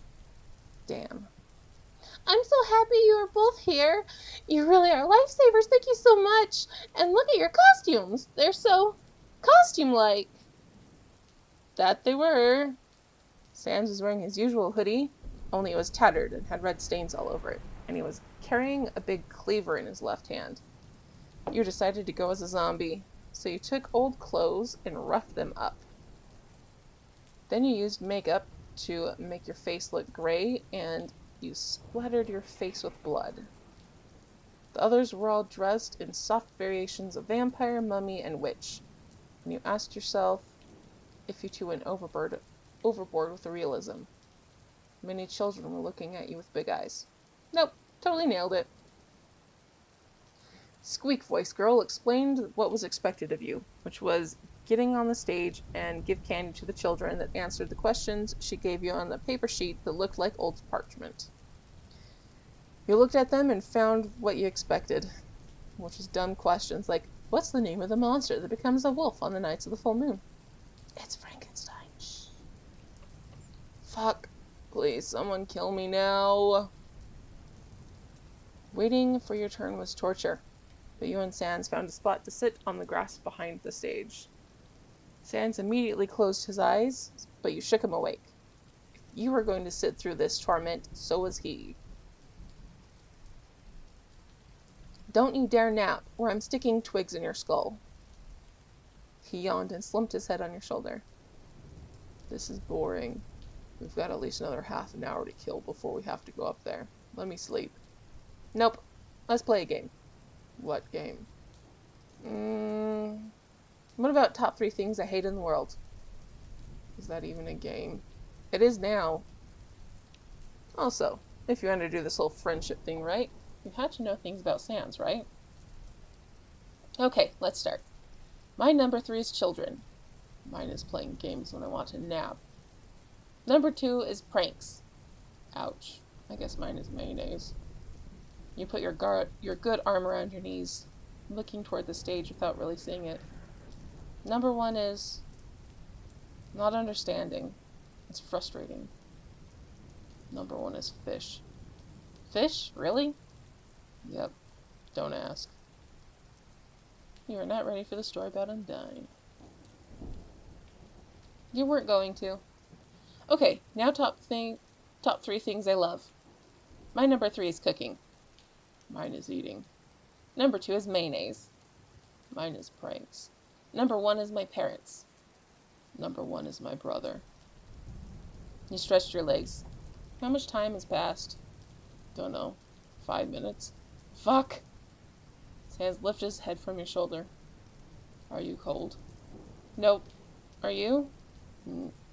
Yes. Yes, I'm feeling it down to my bones. You rolled your eyes at the pun, but then shrugged. It was a warm evening for you, but what did you know about monster biology? Perhaps it was already too cold for him.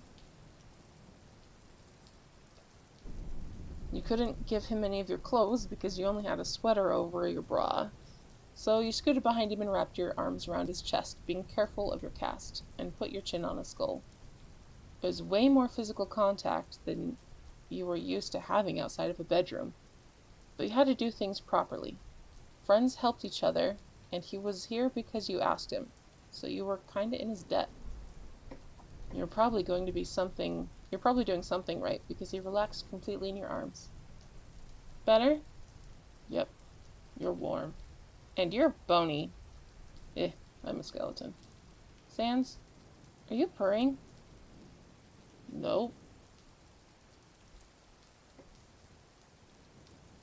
When it was your turn, you found yourself on a stage with many, many, many tiny faces staring at you. It was alright. You just had to ask the stupid questions and throw candies at them. You could do this. In the end, it was Sans that did all the hard work. He took the paper, crumpled it up, and swallowed it. Rows and rows of children stared at him in silence. Then he reached inside the crack in his skull and took it out of there. You opened your arms in a ta-da motion. Everyone started laughing and eewing. Sans kept doing tricks and telling poop jokes while children laughed with tears in their eyes and you threw candies at random. All in all, it went quite well, and you two exited the stage between applause that in your specific case were not completely earned. They were completely not earned. Your co-worker sent you a thumbs up, followed by kisses and strange little jumps where she stood. Weird. You're good with children, you said while you and Sans made your way out of the park. They're usually easy to amuse, contrary to some adults I know. Maybe now you'll have more customers at your hot plant stand. I sure hope so. More ingredients for me. You try to suppress your smile. You didn't succeed. That's not funny. Liar. Quick, you gotta change the subject. Are you still cold? If I say yes, are you going to pick me up bridal style? I was thinking more of like a sack of potatoes. Seems comfy. Now that I think about it, if I do that, you're just going to fall asleep. Here, give me your hands. You stopped in front of him and took his hands with your only working one, then closed your fingers around his and began warming them with your breath. What are you doing? This is one of the perks of breathing. My parents always did it to me when my hands got cold during winter. You noticed that Sans' skull gained a strange light blue color. Why do your bones change color like that? Magic. I didn't ask how, I asked why. That's not fair. Why should I answer your questions when you won't answer mine? What are you talking about? His fingers disentangled themselves from your grasp. Blah. His fingers disentangled themselves from your grasp, and he closed his hands around yours. Tell me. You blinked. What? What is a period? This. You screeched internally while you tried yanking your hand away, but his grip was strong. I fucking hate you so much! Bet you don't. Bet I do! Bet you don't know what's yellow and can't swim. Oh no. Oh fuck. Don't. A bus full of children. Had to resist. You burst out laughing like the pathetic loser you were, collapsing on your knees, still with your hand in Sans' grip. You okay there, buddy? You tried answering between your wheezing laughter. Still hate you. Sure you do, kiddo. Sure you do. Looks like Sans found your dirty little secret. Dirty. Alright. I am going to step away for a moment and grab more water.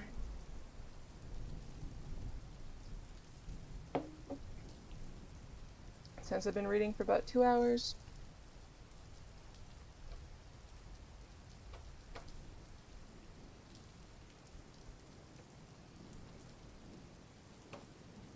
I'm going to mute so you don't hear me picking up and putting down my headset. So I'll be right back. Enjoy the creepiness. There. Hello. Oh my goodness.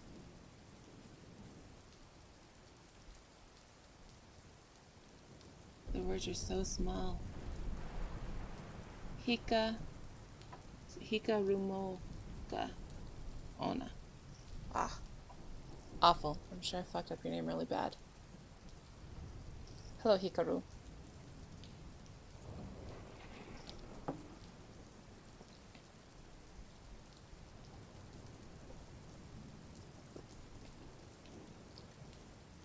Ah, and Courtney had to go. Okay, you've probably read this before.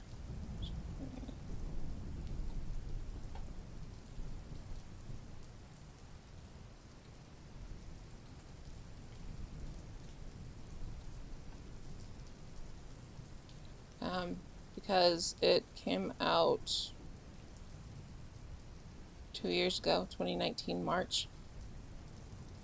And it was last updated in January last year. So it's something that you might have read a while ago and forgotten about, but it is one of my favorites. I'm a gigantic horror fan, so.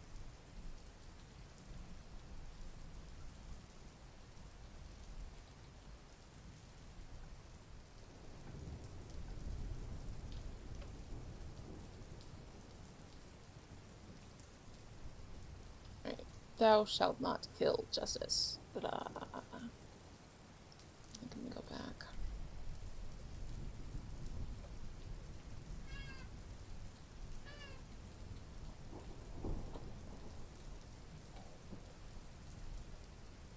Alright, chapter 8, the courtship idea, in which we finally see the other side of the story. And this is one of my favorite chapters.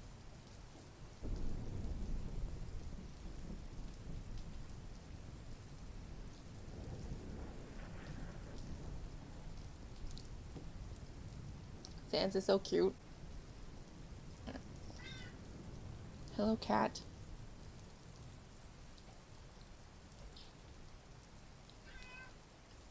This is the story of how Sans the Skeleton, former royal judge, retired butcher of Snowdon, full-time loving older brother, and local friendly psycho found out that ketchup wasn't the love of his life after all. It began all with a cupcake. Not any cupcake, a prank cupcake.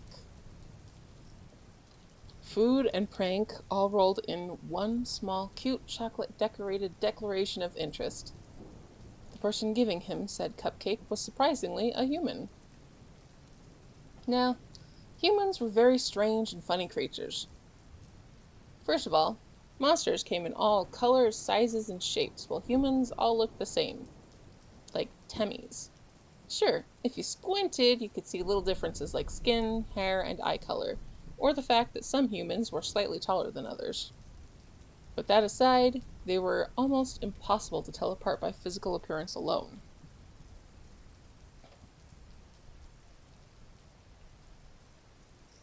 Secondly, they were supposed to have very strong souls, but apparently that didn't translate in strong hearts, considering how they usually reacted when seeing a monster, which was with the scared trilogy of human welcome: gape, tremble, and run. Finally, pranking them was so incredibly hilarious. His magic was not the same as before, thanks to his skull injury. Thanks a lot, Undyne. But he had enough for playing pranks in many of his favorite places, like the supermarket. There, not only was there so much food, but also one of the few humans that didn't abide by the sacred human of trilogy of human welcome. Cashier girl. To be honest, it had taken him a while to get used to humans enough to actually understand that Cashier Girl was, well, a girl, as in a female young adult. So at first, he referred to her as Cashier Person. What mattered to him was the fact that she was clearly annoyed by his pranks, and she wasn't scared of him. So he got curious and looked a bit deeper inside, like he did automatically with all humans that caught his attentions. It was one of the remnants of a good old judging days. Of the good old judging days. And what a judging he ended up doing. She had a very, very, very high LV. Serial murderer high LV. Someone had been a very naughty human indeed. Oh well, after what he had done, who was he to judge? Judge. If she stayed a good cashier girl and didn't bother him, he had no reason to harm her, only because she probably had an entire squad of skeletons in her closet, in her basement, and under her bed, too. Would she put up a good fight? No. No and no. Bad sans. Very bad sans. Pranks and jokes, not cleavers and basements. That was the new rule. So, the weeks came and went with Cashier Girl being annoyed, but quiet and polite. Until she wasn't anymore. Now I'm gonna use my cute serial killer voice. Haha. Sans didn't know what he expected when he confronted her about the stalking him with murder on her mind stunt of the previous night. Oh wait, he did. Denial, anger, begging, tears. I wanted to see if you got the guts to do it. And what would you have done if I did? I'd have killed you. Eventually. There. Let it sink. And scared and trembling little human in 3, 2, 1. Nothing. Absolutely nothing. No external signs of fear, no twitch. Her expression didn't change and her heartbeat stayed relaxed. That was weird. You could lie and train yourself to not show your emotions, but the heartbeat was almost impossible to control. For those who had a heartbeat, at least. He inclined his head. Maybe she didn't understand the situation she was in. Your heartbeat never really changes, does it? Are you brave, or are you stupid? She shrugged. Shrugged! So, do you want to buy anything, or... Oh no, she didn't get to change the subject like that. Are you going to do it again? For the second time in a row, she didn't react as expected. She simply smiled and said something that he really wasn't prepared for. Of course I'm gonna do it again. I can't really help myself, you know? I'm crazy, in case you didn't notice. Crazy? She was crazy? Like him? But she didn't have a head injury. Or did she?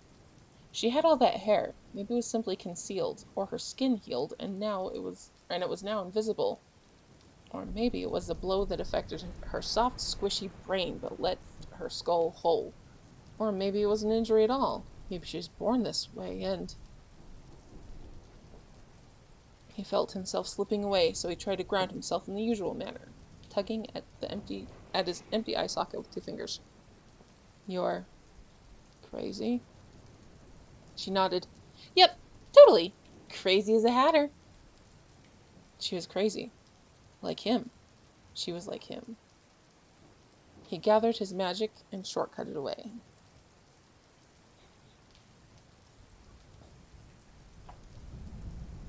Next time he saw her, he had calmed down and come to the conclusion that if Cashier Girl was indeed insane, He had to be a bit more careful in judging her action. Was that a cupcake? For free? As a gift? First, she tried to tell him a terrible joke for the first time, and now she was giving him food. And, wait, it was also a prank. He could clearly see the sharp objects she had inserted to surprise him, but decided to be polite and not point out her mistake, smiling at her inexperience.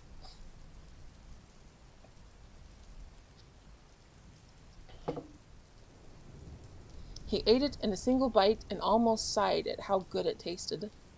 She was clearly disappointed at his lack of reaction at her prank, but asked anyway if he liked it. Thanks, kid.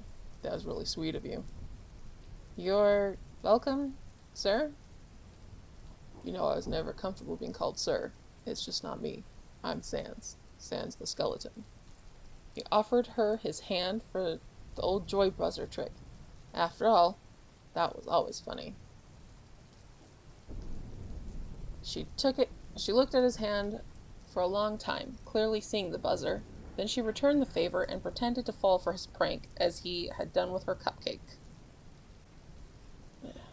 She also didn't react at all, just like him. That day marked the beginning of a new era for Sans. The I'm going to have a great time and I already know it era.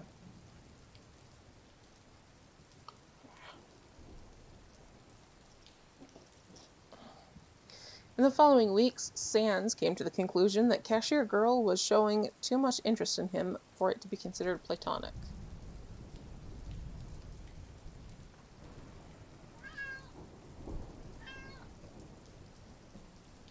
Anytime he showed up at her workplace, she seemed eager to see him and always had something else to offer him.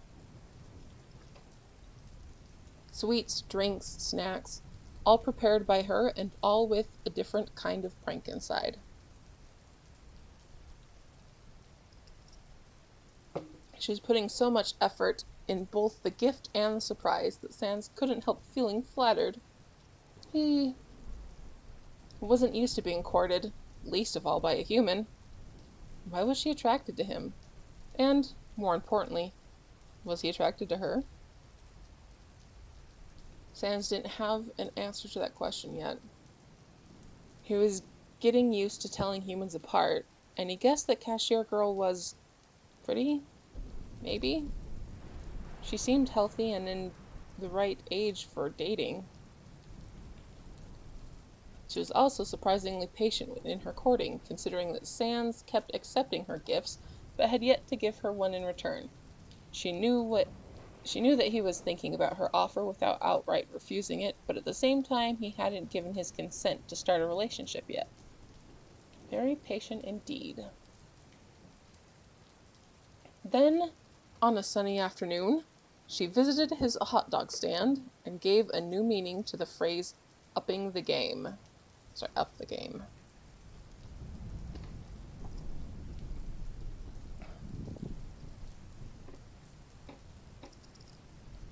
Actually, I'm here for you. For me? Yep, you see, I'm taking notes about a little project of mine, and I'd like to have a second opinion on certain things, but I couldn't do it at work. So, can I ask you a few questions? Oh. Oh. Of course, her project. The courting. She was right. Her work was hardly the place where she could fully demonstrate her interest, so she had to search for him in her free time. Sure, shoot. Okay, so if you were to kidnap someone, would you keep them in a basement or in a shed in the woods? Too easy. If she wanted to know if he was indeed able to pull his weight in a relationship and defend himself and her, she had to start with harder questions. That depends on if you want to torture them or not. The screams can get pretty loud. The more she asked, the more he realized how much they had in common. She was clearly trying to understand his worth and abilities while demonstrating hers at the same time. And Sans found himself transfixed by her knowledge and genuine curiosity for him. It was new. At some point, she ended up sitting on his stand, and Sans realized that she looked so well on it, so natural, as if she belonged there. It was then that he made his decision. Yes, he was going to accept her courtship and try out a relationship with her. Now, it's my turn to ask you something, cashier girl. She visibly perked up. Look at her, so eager and hopeful. Sure, what is it? Ketchup or mustard? What? On your hot dog. Ketchup or mustard? She simply stared at him for a long time, like she couldn't believe her own ears. Then she strangely deflated, like she was disappointed. But why? He finally offered her a gift of food, telling her that he accepted her feelings and... Oh, wait. He offered her a hot dog from his stand. She probably thought that he was going to make her pay for it, thus not giving her a gift. How could he be so stupid? He was about to rectify his mistake when she decided to talk before him and say something truly unforgivable. Actually, I prefer mayonnaise. Oh no, she didn't. She was damn lucky that she said that after he had already made up his mind to be with her. I'm judging you. Damn right he was. Bite me. I love mayonnaise. I would marry it if it was legal, so make sure to pour a big, fat, and dripping helping of it all over my hot dog. You will not get between us in our love story. She had already lost him at Bite Me, a chaotic series of possible scenarios in which he would very much like to do that began playing in his mind in full HD, and he chuckled. Don't mind if I do. I know I wouldn't. She hopped down from the stand while he prepared her hot dog. Pity. During the following conversation, Sans found out even more about her, like the fact that her mental condition prevented her from understanding sarcasm, and that she was worried about the fact that he didn't have clients because humans were scared of him.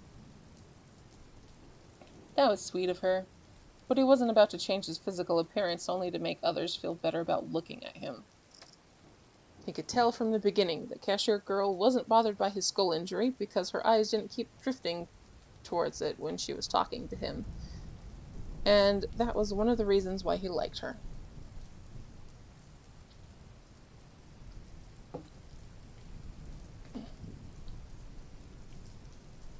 Still, he couldn't keep from messing with her as revenge from suggesting him for the second time to cover it. So when she reached for her hot dog, he placed it on her head instead. She went rigid while she processed his prank. Then she grabbed her pen and, with a sudden strike, tried to stab his hand. Oh, looked like she wanted to play. He already realized with her previous pranks that her sense of humor was pretty violent. But then again, with her high LV, what did he expect? Jeez. Lucky for her, his could be too. She tried several times to stab his hand, each more violent than the last, but he kept shifting it to the side without effort until her last strike proved too much for her pen and broke it in half. Well, kid, I'll take a stab in the dark and say that you've bone to pick with my stand. Don't bottle up your frustration like this. Let it out sometimes. She pocketed the half that remained of her ruined pen. You're good at dodging for someone with no depth perception. You're good at balancing that dog on your head while on a stabbing frenzy. Indeed, he had almost let himself get stabbed because he was busy admiring the smoothness of her movements. She started eating, munching carefully. Afraid of more pranks? What did you put in this? Yep, she was. He couldn't resist. He had to mess with her again. I told you, it's a dog.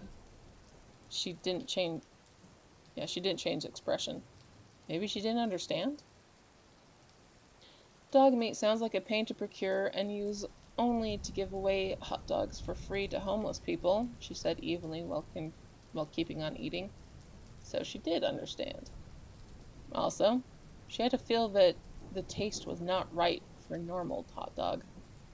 Was she putting on a brave front while calling him out on his bullshit?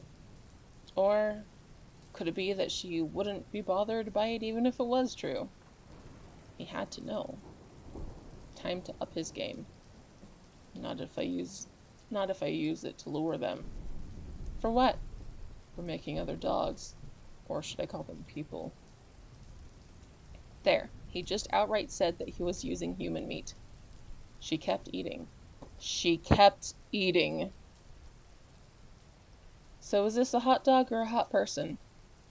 Did she have a formidable poker face? No, that was not it. You could still hear her heartbeat, and it was calm. She was either really unperturbed by the fact that she could be possibly consuming human meat, or she was absolutely trusting him with the fact that he would never do something like that to her. Sans was at a loss for words. Absolutely transfixed by her, he could only utter a word. Yes. To what? To both. She inclined her head. There's both dog and person? Oh boy. That was it. Sans had officially lost his non-existent heart to a human.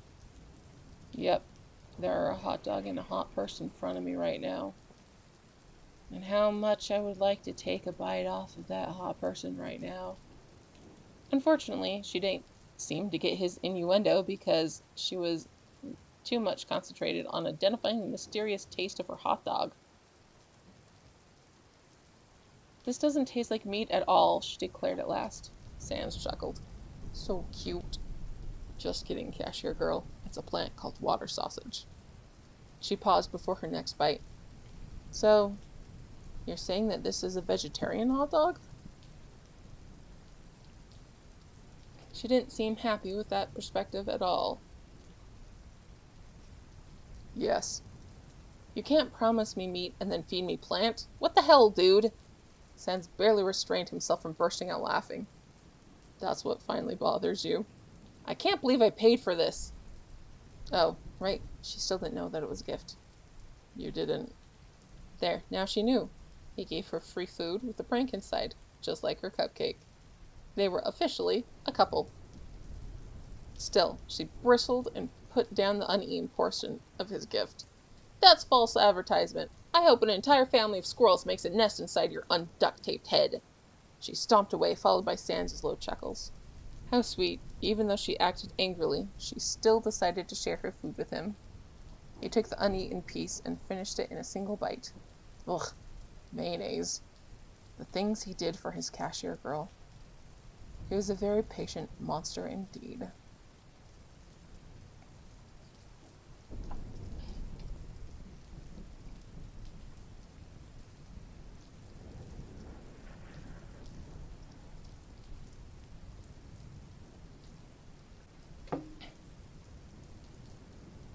Chapter 9. The Shooting Idea, in which we remember from which world this Sans is.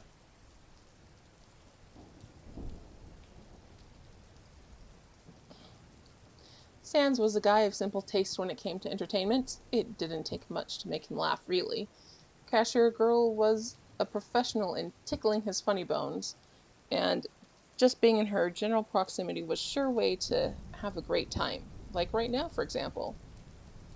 He had decided to pop directly inside of the supermarket to surprise her, only to find himself in front of a hilarious situation.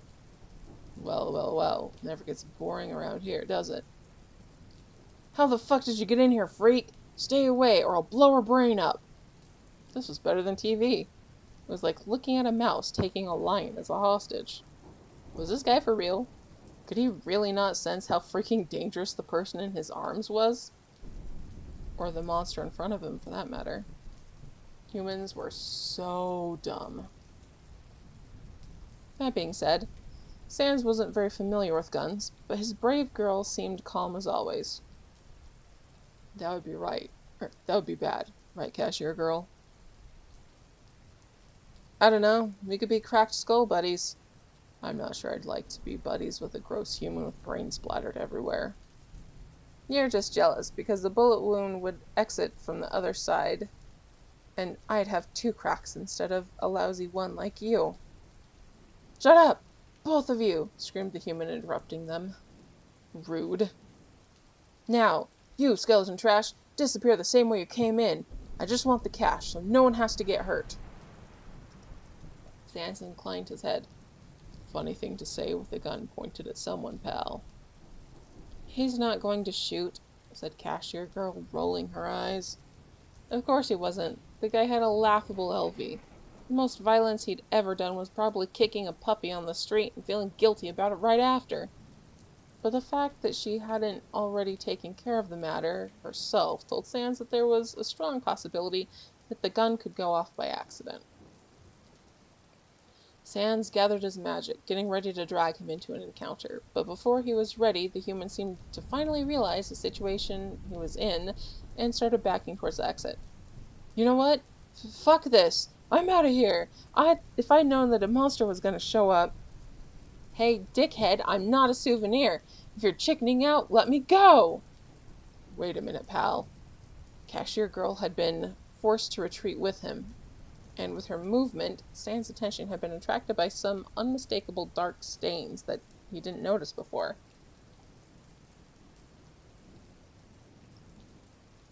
Why is there blood on your pants, Cashier Girl? Are you wounded? Did the piece of human garbage hurt her before he arrived? How? The soon-to-be-dead robber began laughing nervously.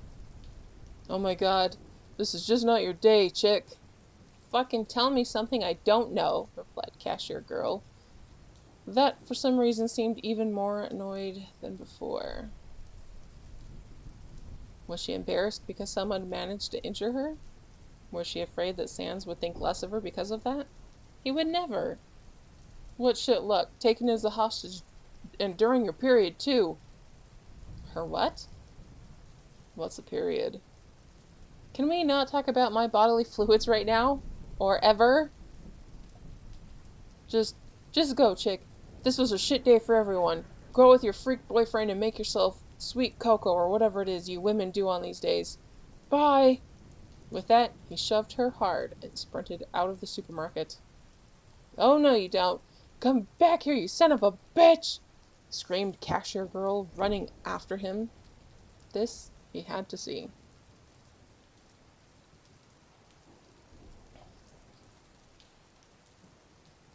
At the end, Sans was a bit disappointed that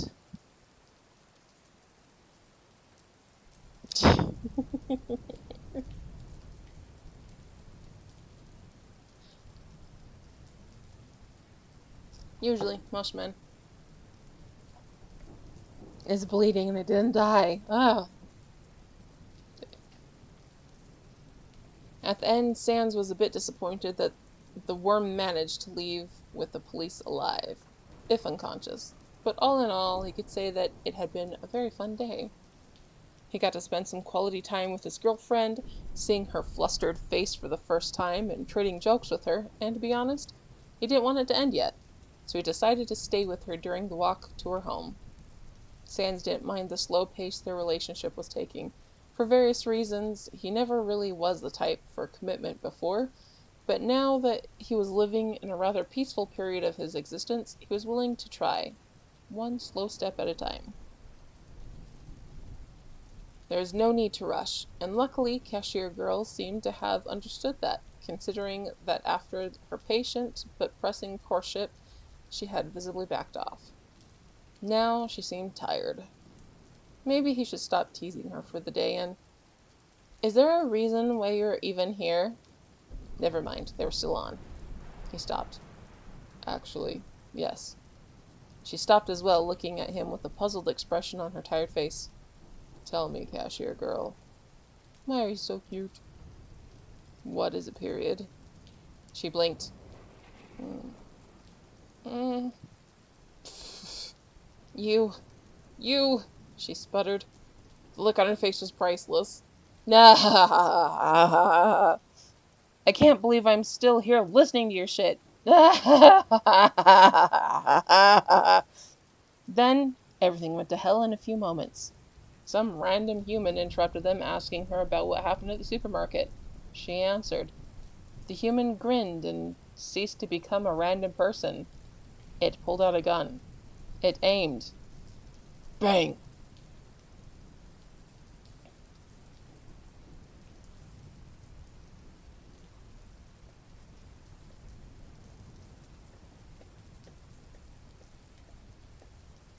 Blood. So much blood. Sans woke up in the basement. No, he was already awake.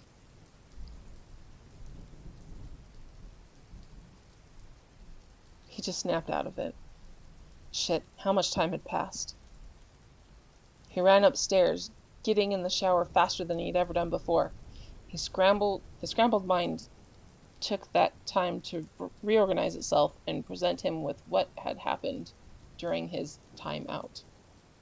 He had managed to pull Cashier Girl to the side just in time for the bullet to only graze her. Still, a lot of blood began to spill from the wound. Then the vase, and the car. Too fast for his already messed up mind. Cashier Girl was still on the asphalt. Cashier Girl still on the asphalt. The thing that had shot her long gone. The hospital. No one allowed to see her while they put her back together. He had other thing to do anyway. The thing was gone, but he was good at tracking prey. He found it. Then the basement. His was very well soundproofed. Maybe he had to tell Cashier Girl that next time she asked. Once completely clean, he shortcutted inside the hospital. It took him a while to find out where they put her, and once he did, he was blocked by a police officer that wanted to ask him what happened. He lied and told him that it was too dark and he didn't see anyone. They wouldn't find it anyway, even if he told the truth. Finally, before his already thin patience completely snapped, they let him inside the room. She was sleeping, covered in bandages and with her arm in a strange, rigid casing. Ugh. Her personal belongings were beside her bed, and right on cue, her phone started ringing. He picked it up. Mom. He should probably answer that. Hello. Who are you? Tell me what happened. Now. What have you... Wait, honey. Calm down. Hello. We are a bit worried over here, you know, after 5 missed calls. Is our daughter all right? Are you her friend? She's in the hospital. She was shot. Then hit by a pot.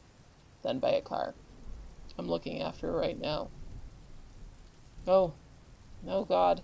That sounds like her. Yes, okay. God. We are coming right away. Is she okay? Why didn't anyone call us? Were you there? How could something like that happen? We are coming. Stay with her, please. Thank you so much. They hung up. Sans took a chair and sat back beside her sleeping form. Your parents are funny. She didn't respond.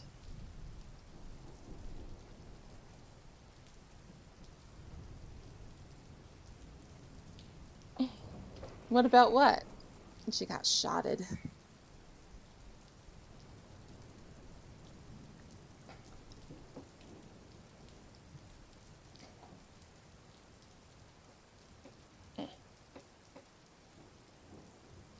They arrived 1 hour later. Sans could clearly hear their voices outside the room. What do you mean we can't see her? She's our daughter! Please, lower your voice. There's already someone in there, or someone with her at the moment, and we can't allow too many people inside at the same time.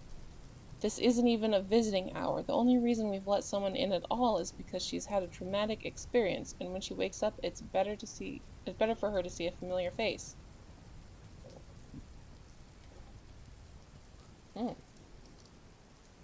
Excuse me. But is she all right? But she is all right, isn't she?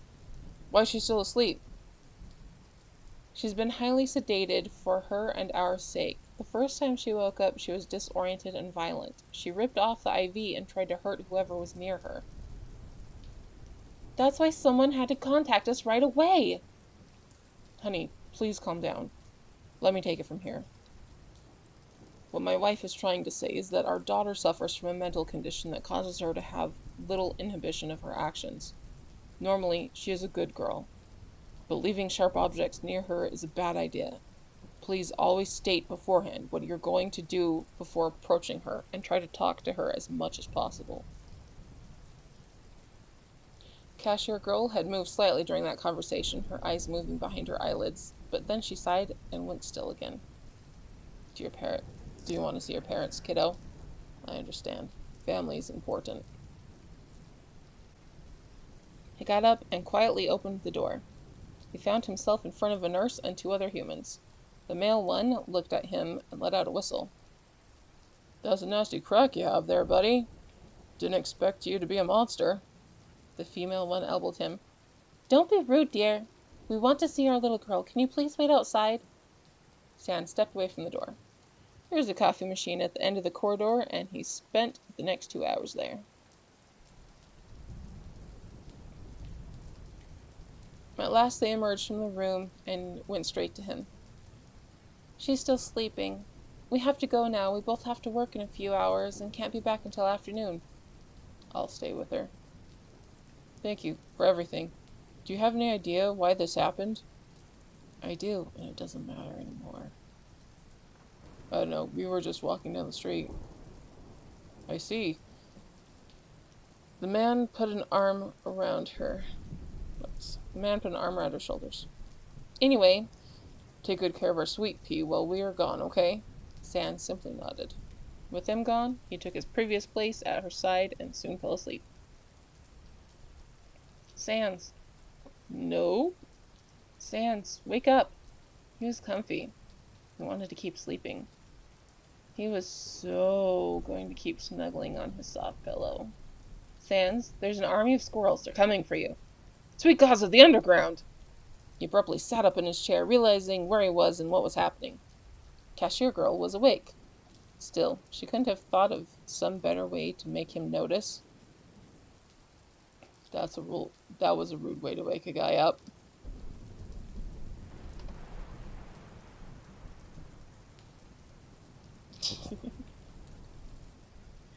Sleeping on someone is rude, and I feel high.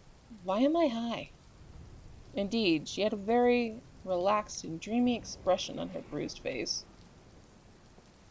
Doc went heavy on you with the painkillers and sedatives. Are you hungry? Thirsty. This was his moment.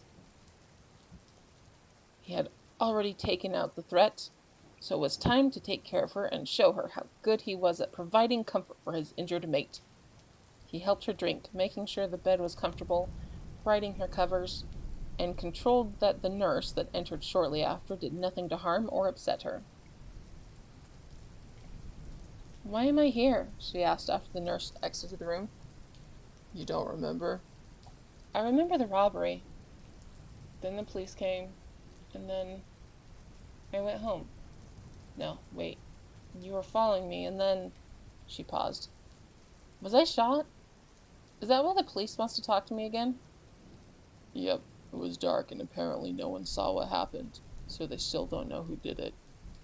She looked at him with a confused expression. What do you mean?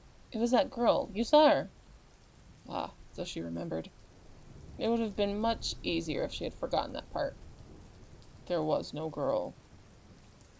Her eyes gained a stubborn light. Yes, there was. I saw her, and so did you. That wouldn't do. He'd already told the police that he didn't see anyone. It would be much better if she just went with his version of the facts. I said, he repeated slowly, there was no girl. She inclined her head, then poked him on the forehead. You're strange. She giggled. It was the first time he heard that sound coming from her. He kinda liked it. And you're high. And so damn cute. That I am. Come on, tell me I'm not crazy and you saw her. Okay. She just served that one to him on a silver platter. Oh, I sawed her all right. And you are crazy. Rude. So she shot me in the arm? Actually, the bullet just grazed you. After I pulled you away. Not fast enough. Then why did I faint? Because an old lady on a balcony was startled by the gunshot, dropped a potted plant on your head. Is that why my arm is broken? No, that's because before losing consciousness you wandered into the street and a car hit you. Oh. She looked at her shoulder. Is that where she shot me? Yep.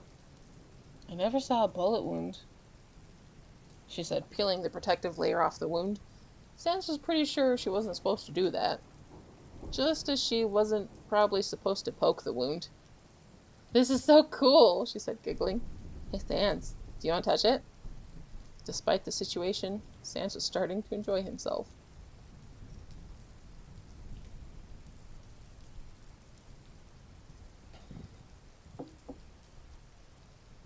His mind was slowly beginning to really understand that the danger was gone and that she was going to be all right, so he let himself have a bit of fun.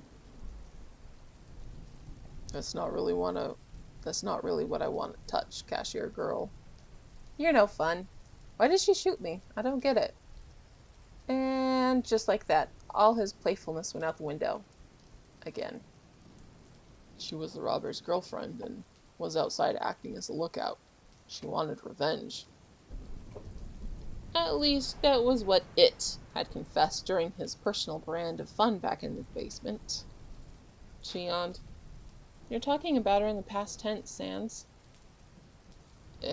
Cashier girl was strangely perceptive sometimes.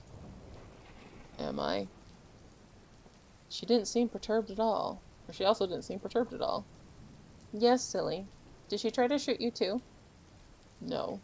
Worried? I'm trying to understand why you got angry. Sans didn't know how to take that. It was obvious why he got angry. Something had tried to take his mate away from him. Why couldn't she understand something so simple? Was it because she was drugged? He put a finger on her chin, using it to turn her face towards him. Her skin was warm and soft. You really can't imagine why. I was the one shot, so it makes sense for me to be angry. Only I can't, because I'm sedated. Your bones are so white. Do you bleach them? The change of topic was so abrupt that for a moment it left him speechless. Wait, she just praised him? He felt his skull slowly warming up as magic rushed to the surface of his bones. Damn, he was blushing. It was not his fault. She just caught him by surprise. Did she think his bones were beautiful?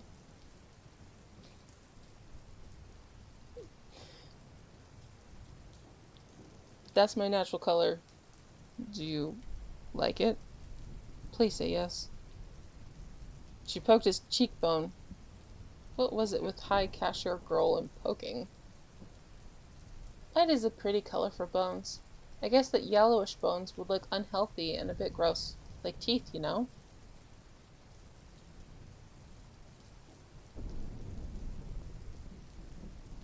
Yes, indeed. Aw. He's super cute. Oh. Wow.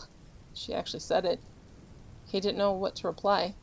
Compliment her too, you big stupid bumbling idiot. Right. Thanks.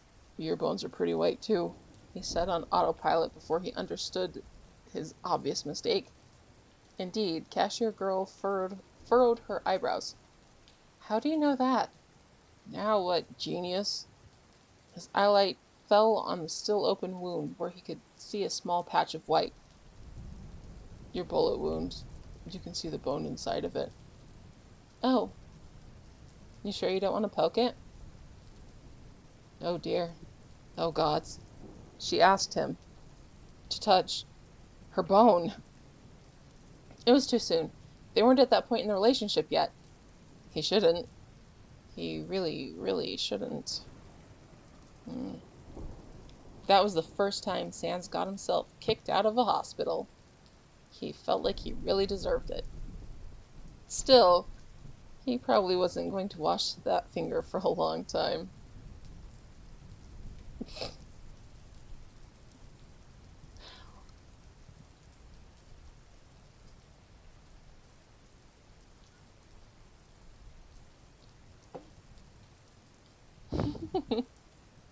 Don't poke your wounds, kids. That's how you end up with a skeleton boyfriend. I think that we all would be okay with that. I have a bruise on my knee. I'm gonna go poke it.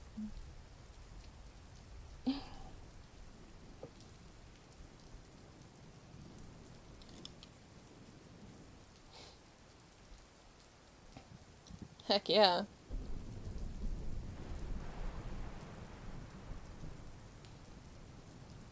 Chapter 10, The Cookies Idea, in which not much happens until it does. Yeah, no, don't do that right now. He has to be around.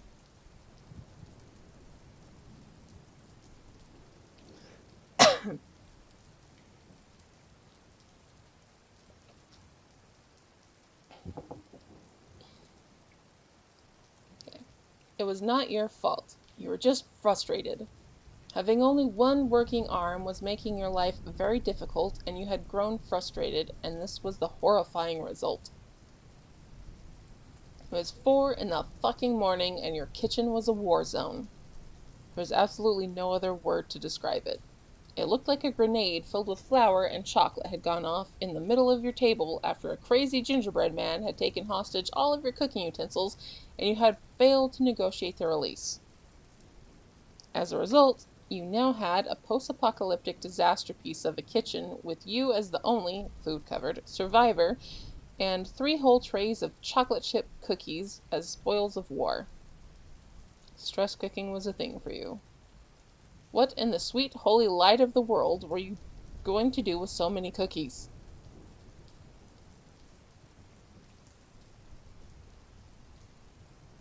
You grabbed your phone.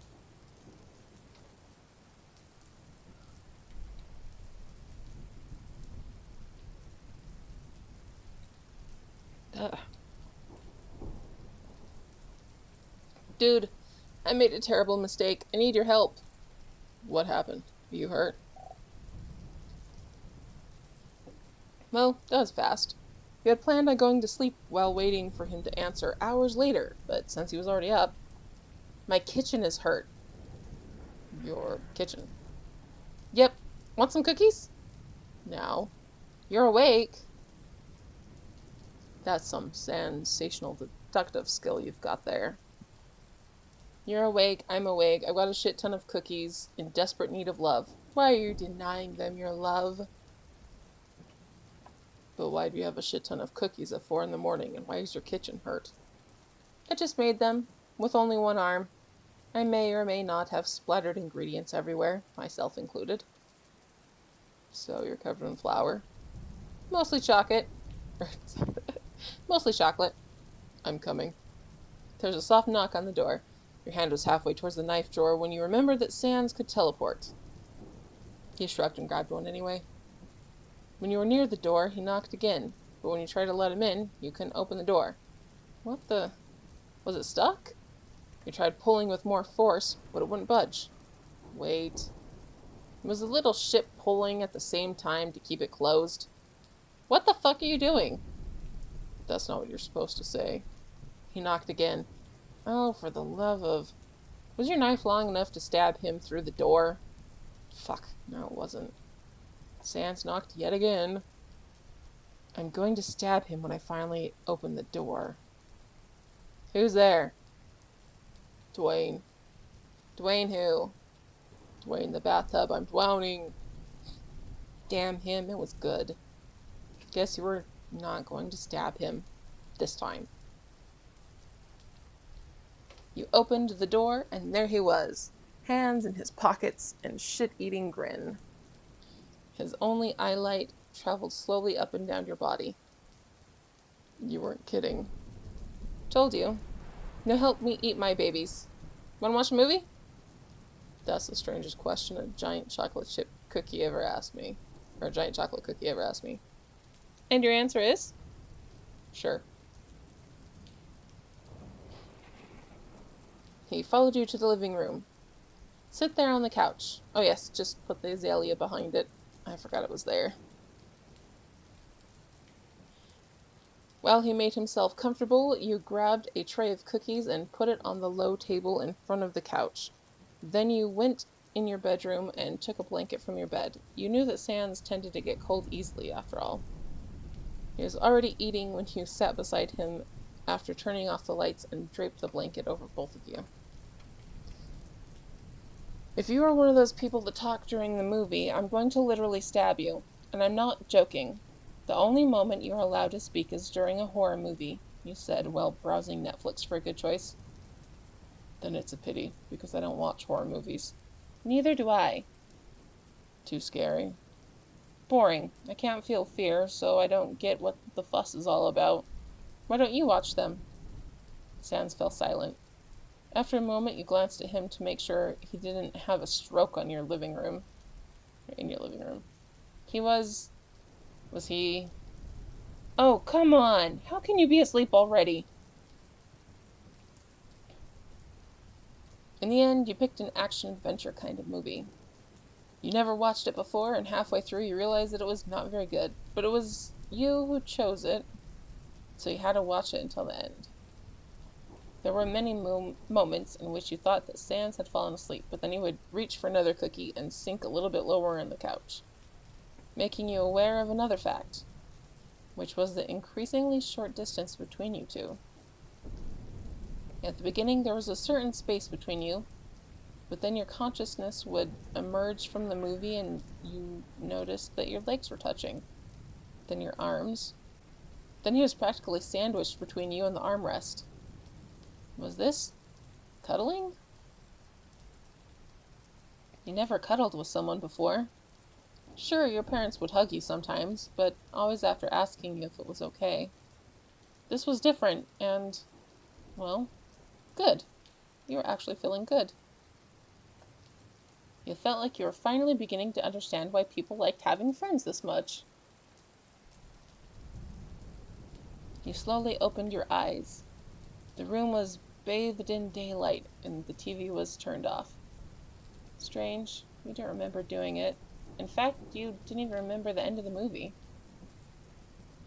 What time was it? Fuck, did you skip work? No, wait, you didn't have to work today. That's why you were baking cookies at 2 in the freaking morning. Thank God you could go back to sleep. You yawned and snuggled once again in the fluffy blue hoodie of the skeleton you were currently spooning. Smelled like cookies. Damn, you had to pee. Sighing, you disentangled your good arm from Sans in the blanket, one with the cast was simply on top of him, and stretched. Then you got up and made your way to the bathroom. After taking care of your business, you brushed your teeth and washed your face. Then you went to the kitchen to make coffee.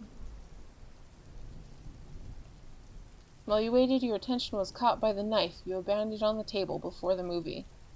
Usually, the thought of hurting others didn't spark any type of emotion inside you. Not bad or good. The only reason why you never killed anyone was because, from a logical point of view, you knew that it was the wrong thing to do. Also, you kind of preferred to not go to prison. But if you actually did it, you wouldn't feel anything. Except for your parents, obviously. And Sans? Could you still hurt Sans if he pissed you off? If you picked up the knife and stabbed him while he was sleeping, would you feel anything? A sudden loud noise from the living room pulled you out of your thoughts. The coffee was ready, but you ignored it and looked toward the other room. Then you hesitated with your hand above the knife. Sans made a noise that sounded very much like a whimper. You rushed out of the kitchen, leaving the knife on the table. Sans was clearly having a nightmare. He was thrashing and kicking at the blanket, making noises halfway through a growl and a whimper. His hands were gripping the couch cushions and pretty much tearing them apart. Well, fuck. What were you supposed to do now? Well, why don't you try waking him up, you fucking moron? Right, okay. Sans! Nothing. Sans, wake up! You're destroying my couch! No reaction whatsoever. Why did he have to be such a heavy sleeper? You knelt next to him and put a hand on his shoulder, trying to shake him awake, which caused him to turn his head around his head around abruptly and bite your arm. Your only freaking working arm. Fuck! Shit! You fucking motherfucker!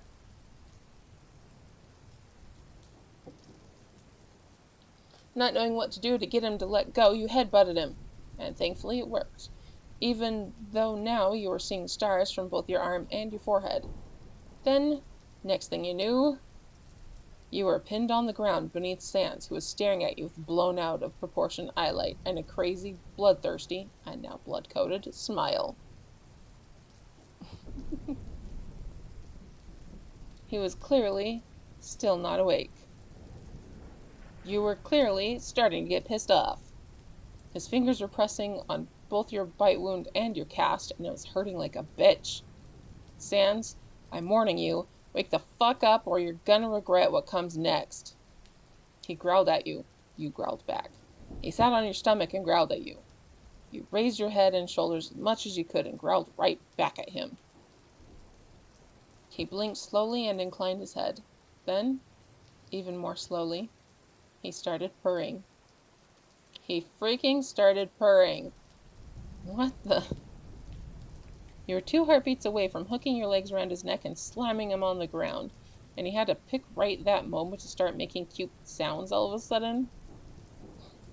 In fact, all of his demeanor changed. He loosened his grip on your arms, his eyes became half-lidded, and he seemed to melt on top of you, nuzzling your neck without stopping purring.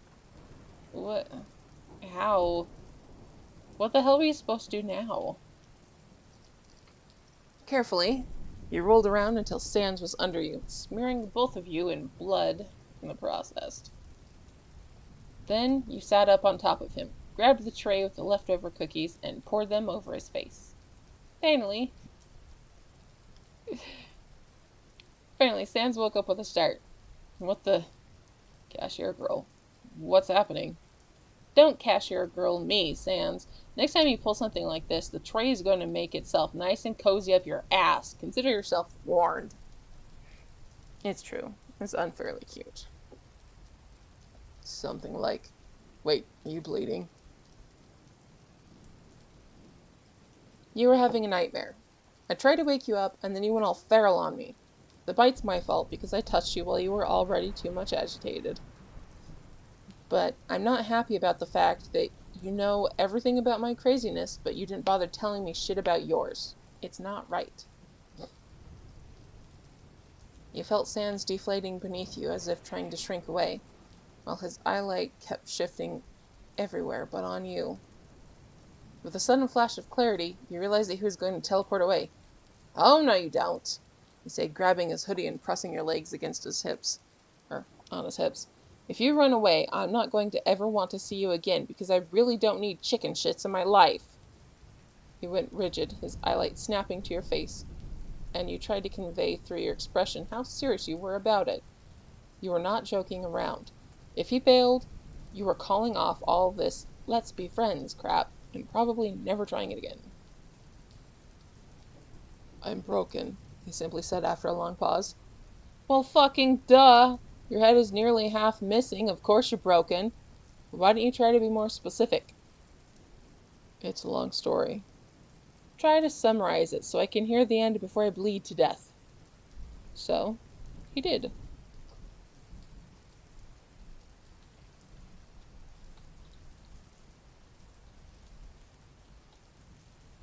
Alright.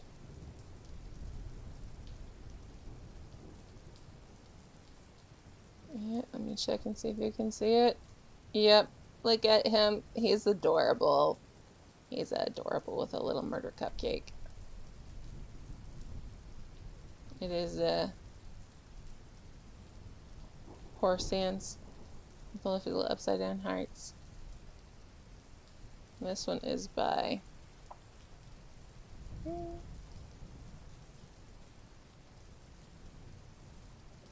the person's name is Addicted to the Fic.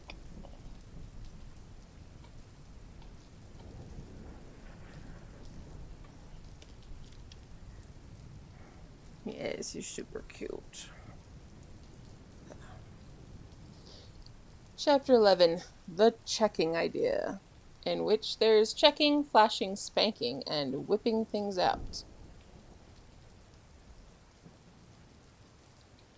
Well, you kept your arm under the running water of the sink to clean the wounds, which thankfully were pretty shallow because you sure as hell were not eager to do another guided tour of the local hospital's ER. He told you his story.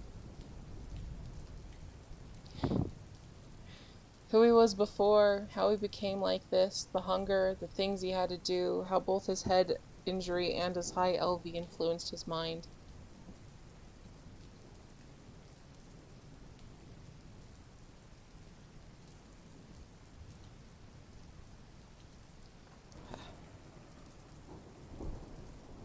You weren't sure how exactly you should react. Worse yet, you didn't know how Sans expected you to react. His voice had long since lost his hesitance and had acquired a monotone cadence that persisted until the end of the story, while his single red eyelight stared off in the distance as he stood in the middle of your bathroom with hunched shoulders and hands in his pockets. Fuck, earlier you were just angry because he kept secrets from you about his mental condition, but now you felt kinda bad. You had to guess that his was n- you had guessed that his was not a happy story. Come on, you weren't that dense. But you hadn't considered the fact that telling you about his past would be such a big deal for him. He was always so calm and laid back. What was he feeling? He was clearly upset. Why was he upset? What should you do? Shit. Did you have to cheer him up or hug him? What would a friend do? Say that she understood? But you didn't. You had fortunately never been in his situation, so you couldn't understand. Was he upset because he had killed innocent people? Or because of the reason he had killed them? Or you had it all wrong and he was simply sad because he was normal before and now he was all kinds of crazy?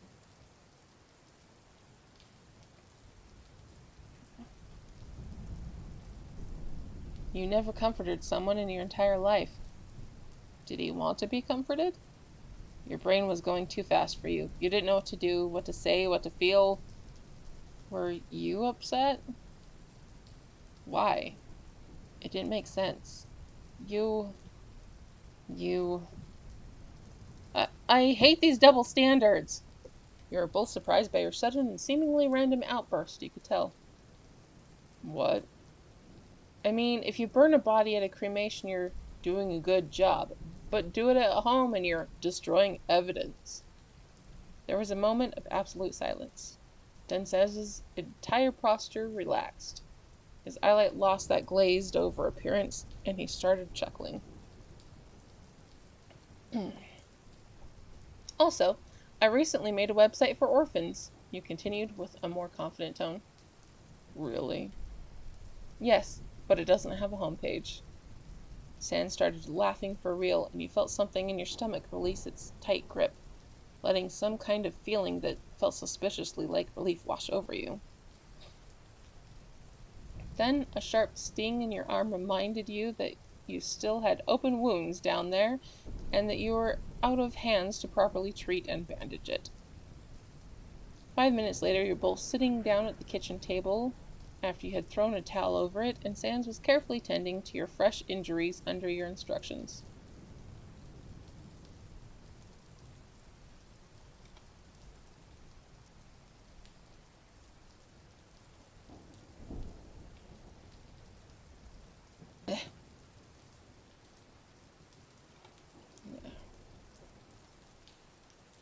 So, you mean, before you became like this, your pranks and jokes were even worse? You asked after a couple of minutes watching him disinfect your arm in silence. You could say that, but I wouldn't. I also wouldn't have hung out with someone with an LV as high as yours in the first place. Wow, judgmental much? Eh, now I'm not exactly in a place where I can judge others for killing people. Well, you're damn right.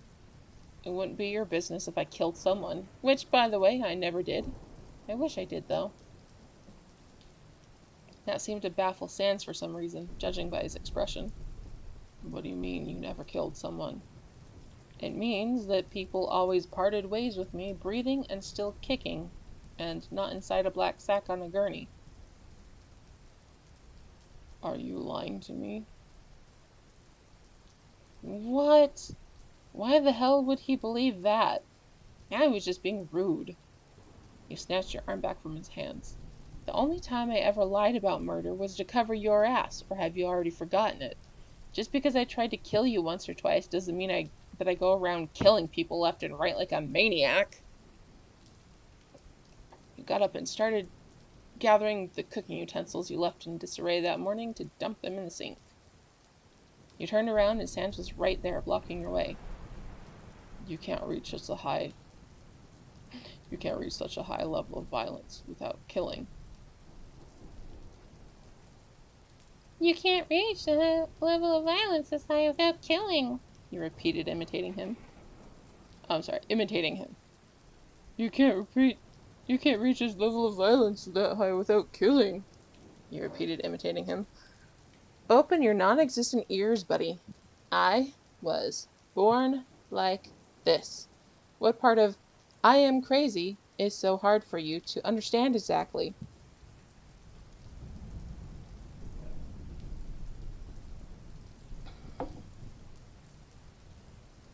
Suddenly, the kitchen, your home, yourself, all was thrown in a pit of darkness so absolute that you couldn't literally see yourself.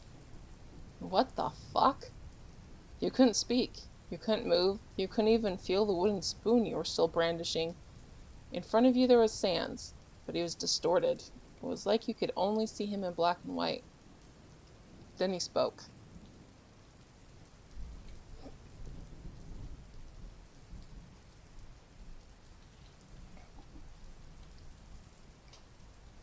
Sorry, cashier girl, but I'm actually not sorry.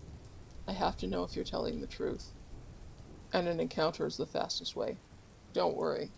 I'm just going to check you. You can do the same in the meantime. What the actual fuck? Magic. This is magic.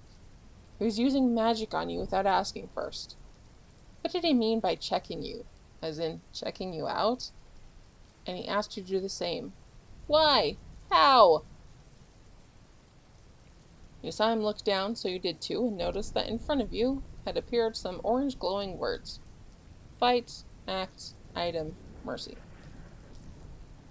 There was also another glowing spot, and it came from inside your chest. Or, well, where your chest would be if you could actually see it. From your point of view, you could see that it was a cartoonish glowing yellow heart. Okay, you got it. You're still dreaming. Or high. One of the two. Did you put weed in your cookies? You have to select Act, cashier girl. Oh, did you now? You looked at item. You tried to move your arm, only for the strange, freakish yellow thing to move instead. Item. Wooden spoon. Weapon. Good for spanking and cooking. Cast. Sturdy armor. Cannot say the same for the arm inside of it. There's a funny phrase written on it. Chocolate cookie. Tastes like friendship. Heals hunger and broken hearts. Okay. This was pretty useless and disappointing. You eyed the fight option, but you weren't that angry. Yet. Act. Talk, check, flirt. So if you wanted to talk, you had to select it first. Also, flirt? You felt like if you opened your mouth right now, all of it, all it would exit from it was profanities and insults. Check. Sans, 1 attack, 1 defense. Your first friend likes your sweets. His bones are very white. You push the talk button. Why is this fucking thing informing you that you have white bones? I already know that, thank you very much. Checking me out already. You learn fast. Checking. I'm checking you.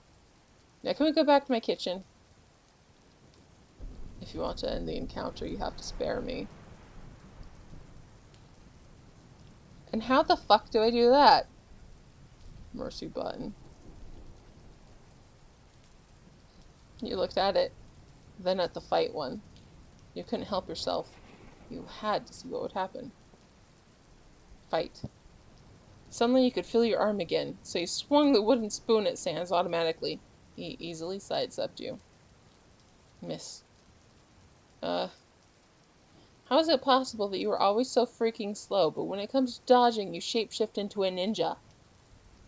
Dunno. Does that mean it's my turn to attack you? Well, you did attack him first. I guess that's fair. Okay, then. A pale blue bone appeared in front of you, aiming at the yellow heart in your chest. It was little and very slow, and you watched it with curiosity as it connected with the heart and passed through it like it had no consistency at all. You didn't feel anything. It didn't even tickle. That's it? Yep. That's lame. That's because you didn't try to dodge. If you move when that attack hits you, your soul gets damaged. My soul? You mean this freakish neon lemon colored cartoon bullshit is my soul? Where's yours then? Why am I going around flashing my soul but I can't see yours? Are you sure you want to talk about this while still flashing me your soul? You hit the mercy button and spared him. You found yourself back in your kitchen, bathed in daylight and standing in front of Sans. You promptly picked him up by the front of his blue hoodie until your faces were a few centimeters apart from each other. So, did you find out if I was telling the truth? Sans was apparently content with just dangling passively from your grip. It was actually lighter than you thought. Yep. And couldn't you have just asked? Told you it was easier this way. How? Souls don't lie.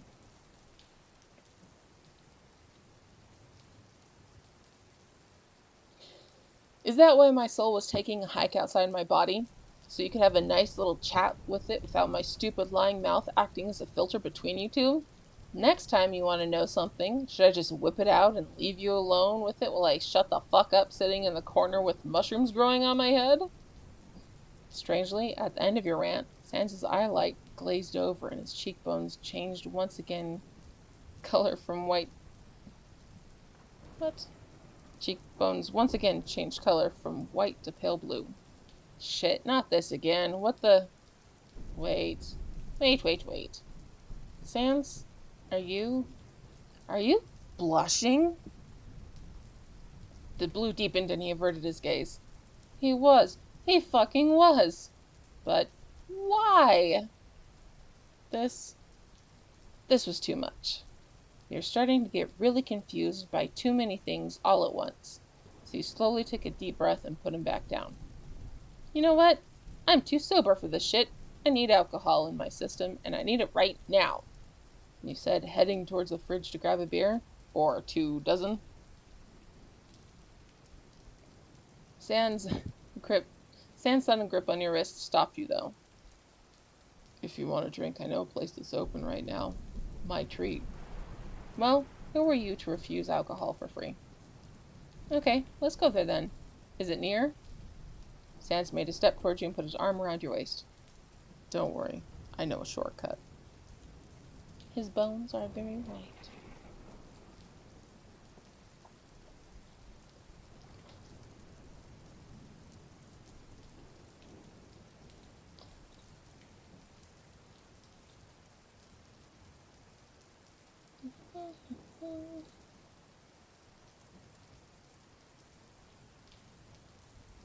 Nisha is cashier girl. And Sans.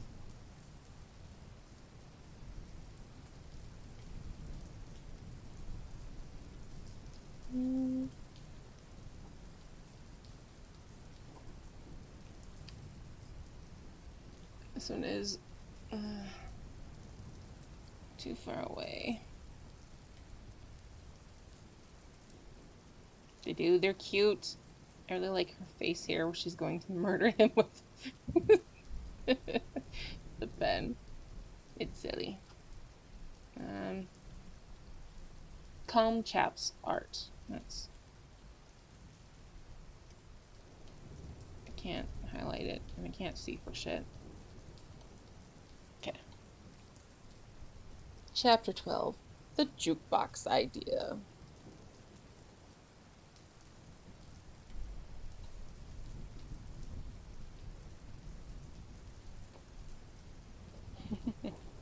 Just light stabbing. Light stabbing consisting of 3 stabs.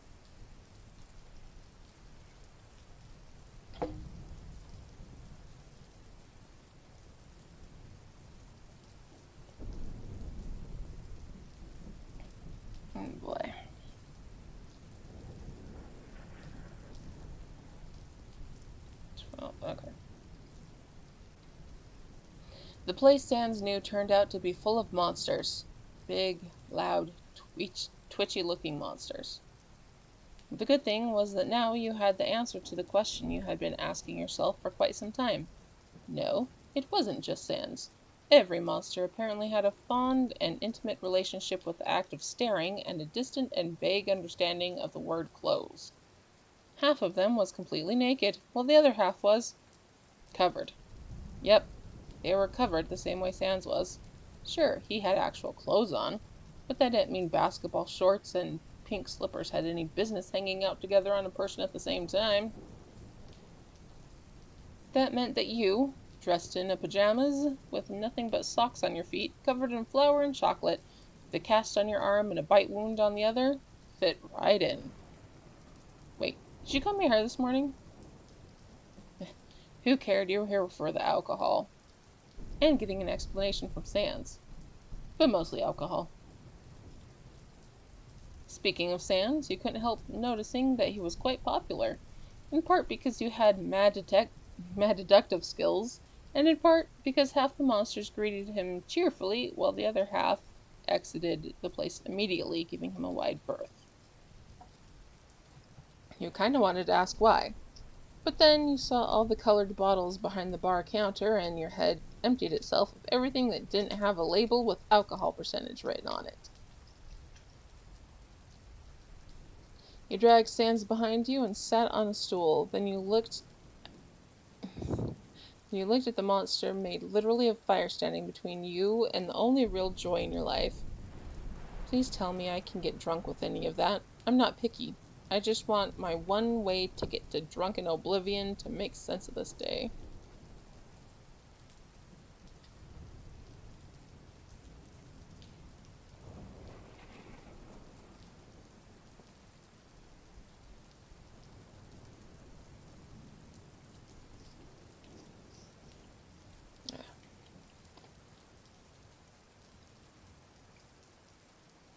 The fire monster looked first at you, then at Sans.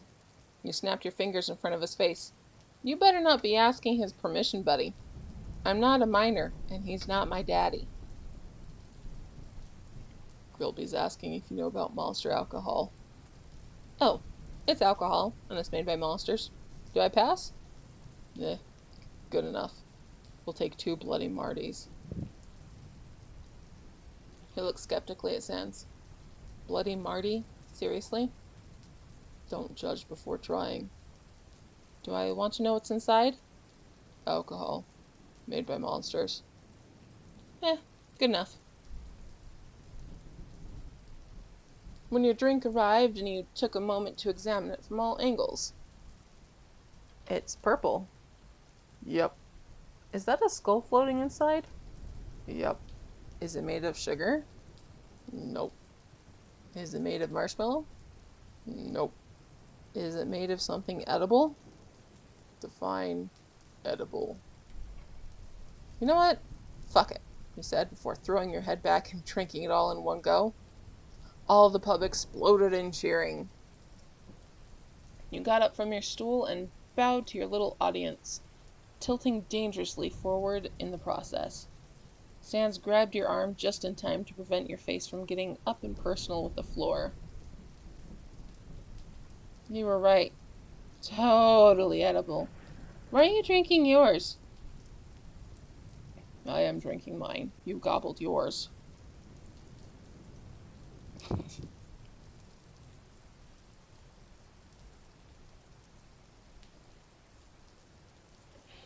You know, that's how people turned out to be blind and dying from poisoning in the 20s.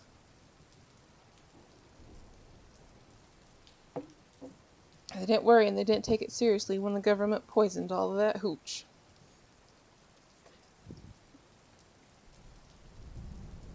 Don't be a pussy, Sans. Drink it all in one go and then explain to me all that soul garbage from before. I was hoping alcohol would make you forget. You were hoping wrong.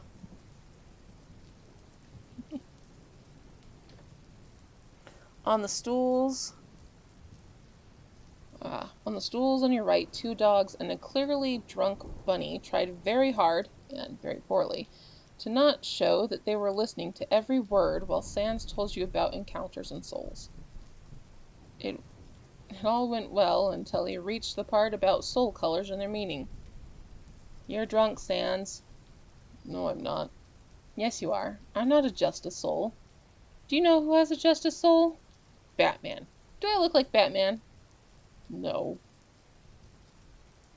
Which, by the way, is a pity because he's a real beefcake and I would totally fuck him. Wouldn't you? Sans sighed and rested his face on his left hand. Not really. Why? What has he done to you? Do you have something against bats? I have something against boning imaginary people. Which is very sad for all of us. Way to kink shame, Sans. What's wrong with you? Everybody wants to bang imaginary people. Batman, Santa, Mary Poppins.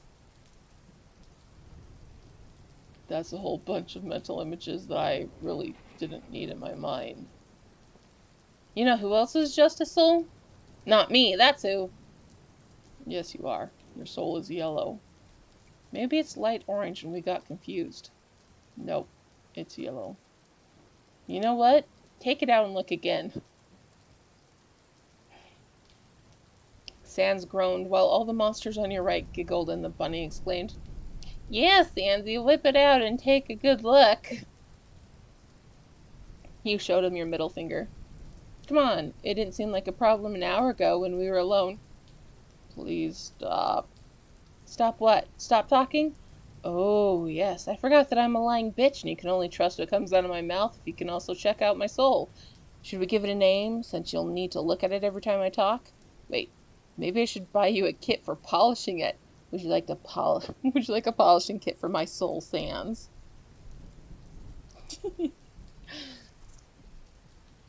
Oh man, I should have connected my phone. I have a picture saved that is one someone did, and it's let me see.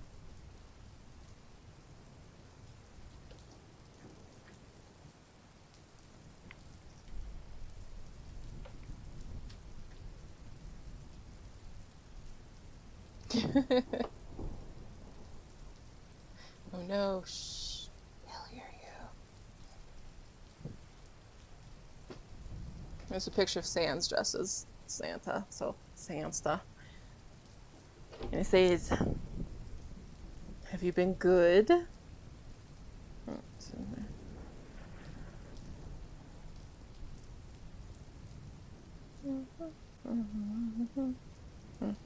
have a bunch of horror.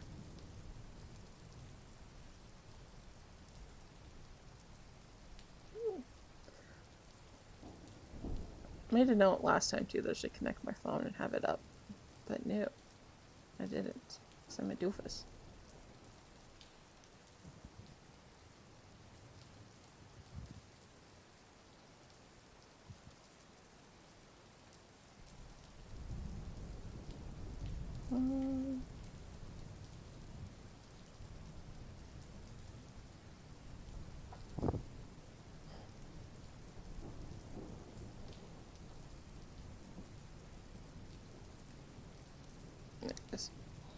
So have you been naughty this year? Having your way with innocent monsters? Making them do lewd things? What is your level of pervertedness? Yes or no?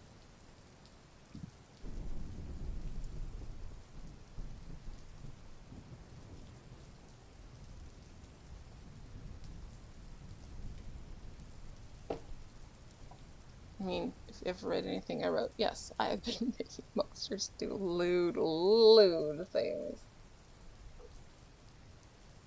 Lewd. Hmm?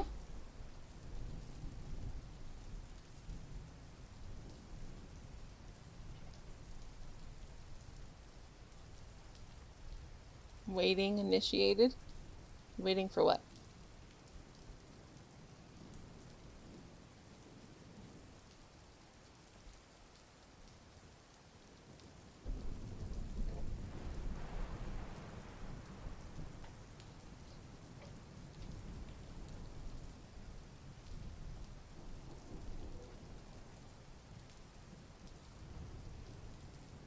Oh, it's a picture.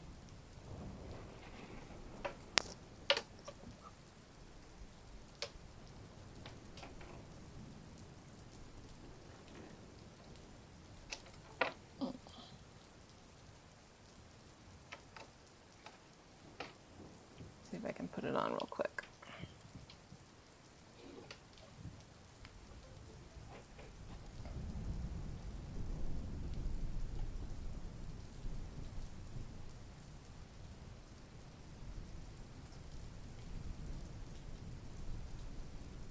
Oh,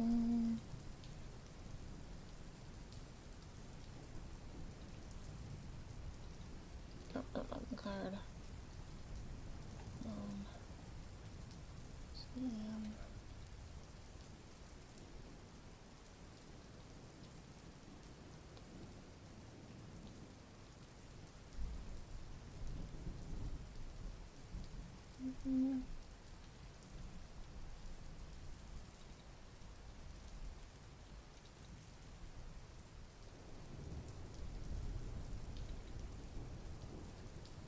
There it is.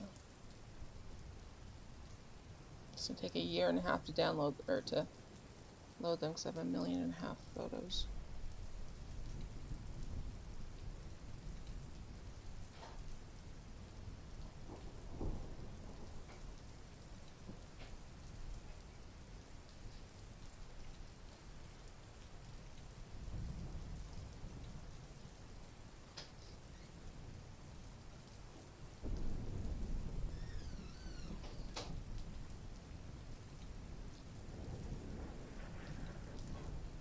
Alright.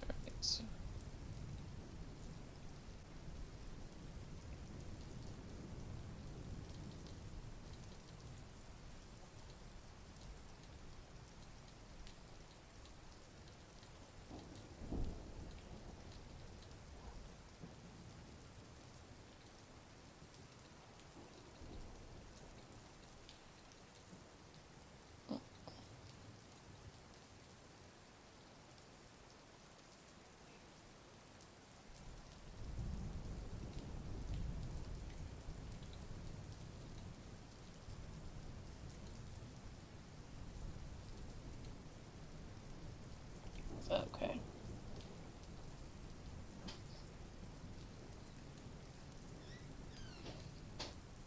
There, see?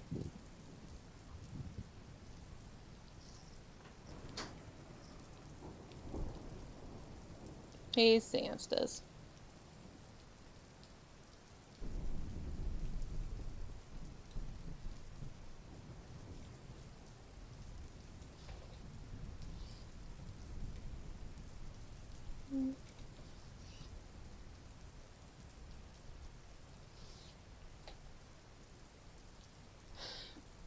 I like it too. I can't remember where it is from.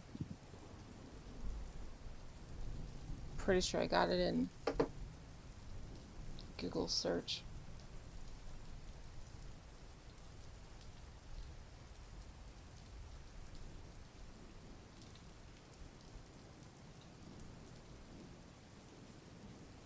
Yeah, that's not. No. Maybe. That sounds about right. Okay. What was I? Okay, so he's sinking more and more into his seat with every word, while your little audience was howling with laughter by now. His face was bright blue. I get it. You're angry. Please stop. Are you even sorry? I'm sorrier than you could ever imagine right now. Damn right you are. Call me a liar one more time and I'm gonna rip out your soul and shove it so far up your ass that I'm gonna be seeing its color through your eye sockets.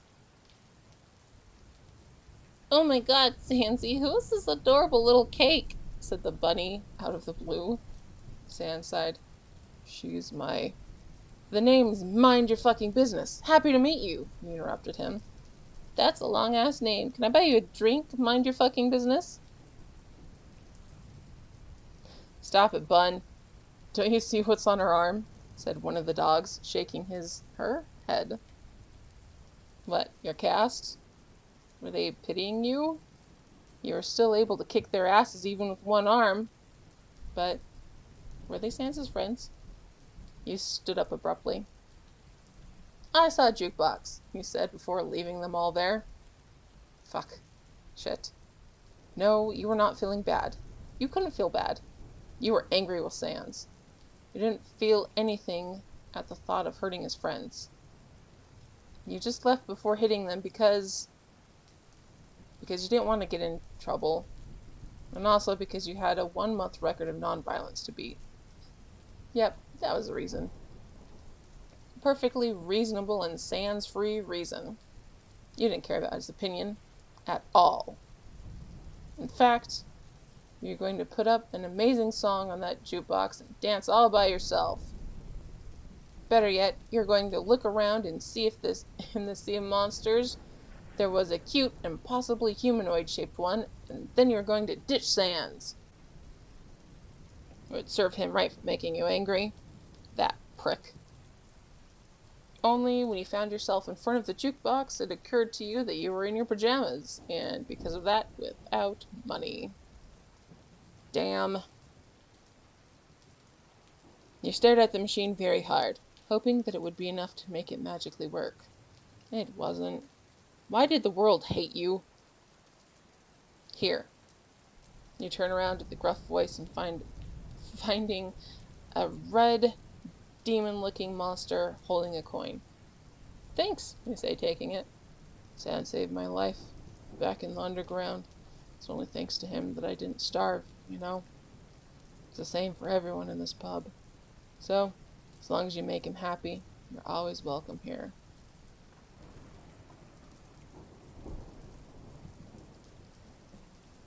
With that, he turned his back to you and walked away. Okay. That was a thing that happened, apparently. You examine the music choices while concentrating hard and not being weirded out by that exchange. You making Sans happy? How? Well, you suppose that not beating his friends up was a good start, but you weren't under any illusion of being what any sane person would call a good friend. Thinking about it, Sans already seemed to have plenty of that, and by that you meant friends. So why would he decide to hang out with you of all people? You turn around, bringing your hand up next to your mouth, and said loudly, "Hey, Sans, let's bang tonight." He sputtered his drink all over the counter. What? The song, Let's Bang Tonight. Do you like it? I'm gonna choose it anyway, so you might as well say yes. Everybody cheered again while Sans hid his face behind his hands. Then he gave you a thumbs up. Well, considering everything, you were not so bad as a friend. After you put the song, an energetic track with a good beat, nearly every monster started dancing. You could only do so much with your cast, but you tried to have fun anyway. Someone kept choosing more songs after the first ended, and you ended up dancing at first alone. Then, with more and more monsters swirling around and make contact with all sorts of scaly, furry, and webbed hands. You lost track of how much time had passed, when at last someone put a slow song on, and everyone started dancing in pairs.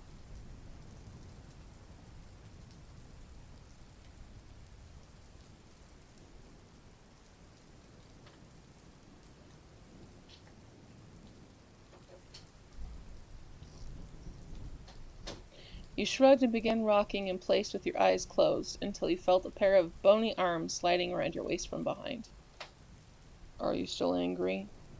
said Sans softly at your ear. You didn't open your eyes and kept rocking in place, forcing him to adjust to your rhythm. "No, you're lucky that my mood changes very easily. I didn't know you liked dancing. You seemed bonely, doing it all alone. Changed my mind. I'm still angry." You heard him snickering. Too late. Damn. You danced in silence for a few seconds. So, why did you blush earlier? I don't remember. Yes, you do. No, I don't. I hate you. He snickered some more, and you felt what was probably his forehead resting against the back of your head. No, you don't. You sighed softly. No, I don't. His arms tightened around your waist, and you kept dancing in silence for the rest of the song. And note from the authors. note, note from the author. It's not a real song, so don't look it up. And also, yes, this is gold. This is why it's one of my favorites. This is hilarious. It makes me laugh so hard. And I'm a horror fan, so yes. Okay, and we'll skip 13. We'll come back to it later. This is it's a different storyline.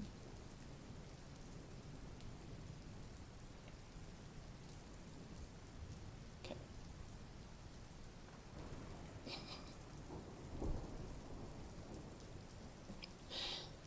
Earlier, one of my favorite chapters is chapter 8, where she's like trying to scare him into thinking that she's gonna kill him and stuff. Standing his hot dog stand, but then it goes back to his point of view. And so in her point of view, she's like, I'm gonna scare him, and he's gonna think I'm gonna kill him, and then he'll leave me alone. And he's like, Tiny Wife is so cute. Yes, I can protect you, Tiny Wife. We're dating now.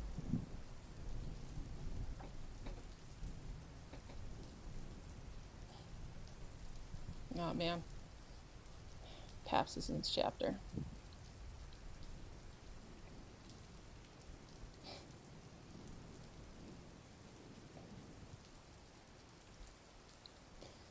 Chapter 14.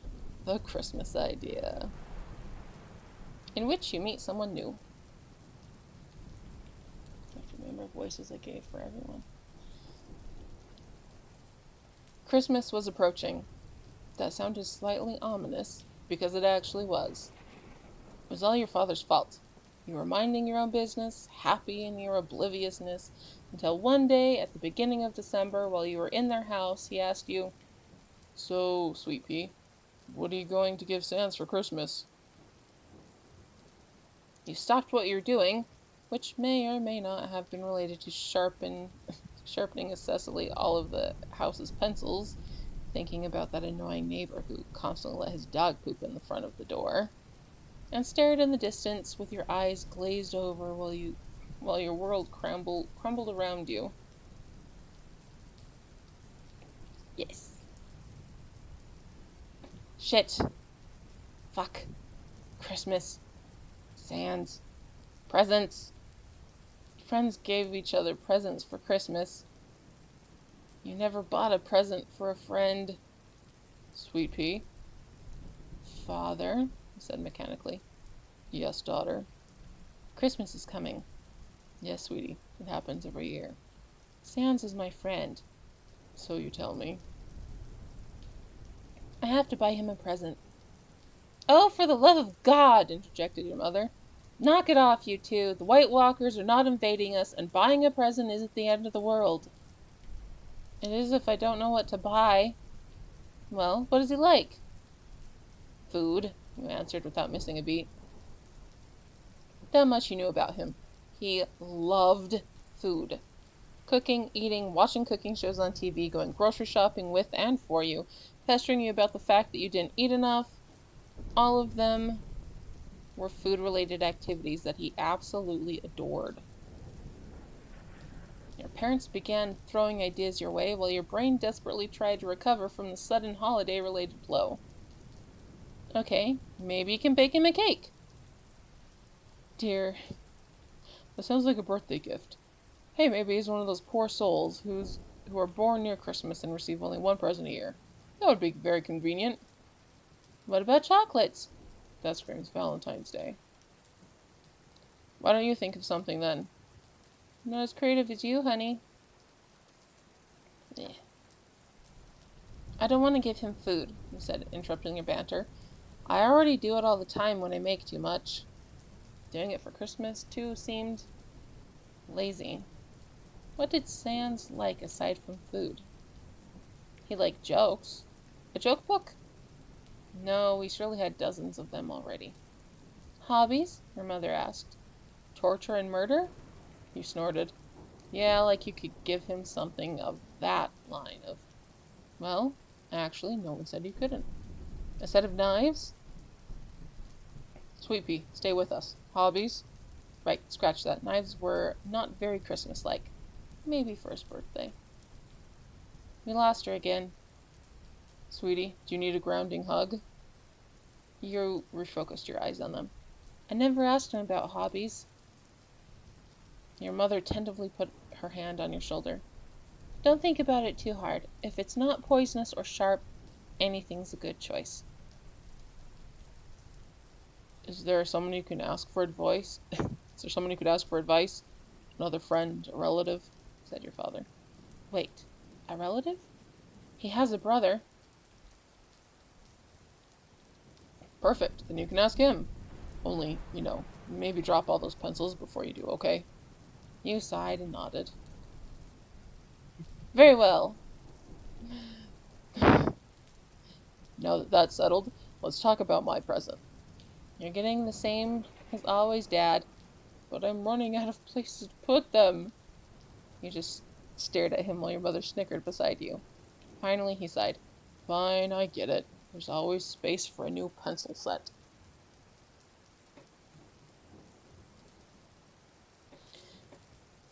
Okay. 3 days later, you were in front of Sans' house, staring at his front door like the total creep you were. You knew that following him home to know his address would turn out to be useful one day, so now you could meet his brother without Sans knowing anything about your diabolical plan. You had to wait until you were sure he was not around, and today you were sure he was at his hot dog stand. That didn't mean that his brother would be home, though. Please be home. You knocked.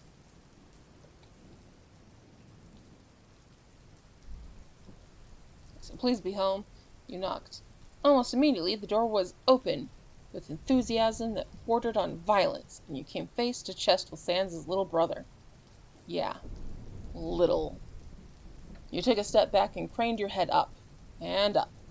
The little brother turned out to be a huge skeleton monster who had to duck his head to pass through the door. He also had an impressive row of huge teeth that put his brothers to shame. Hello, little human. Are you a neighbor I felt to introduce myself to? Many of you are not home when I knock, so I don't know all of your faces. He sounds so much less like Skeletor than usual. He took another step back. He wasn't exactly yelling, but the way he talked was so sure of itself and strangely powerful that it made you inexplicably nervous. Also, he seemed like the invasive and touchy type, and you didn't want to risk being triggered and hurting him. I'm not your neighbor. You're Sans' brother Papyrus, right?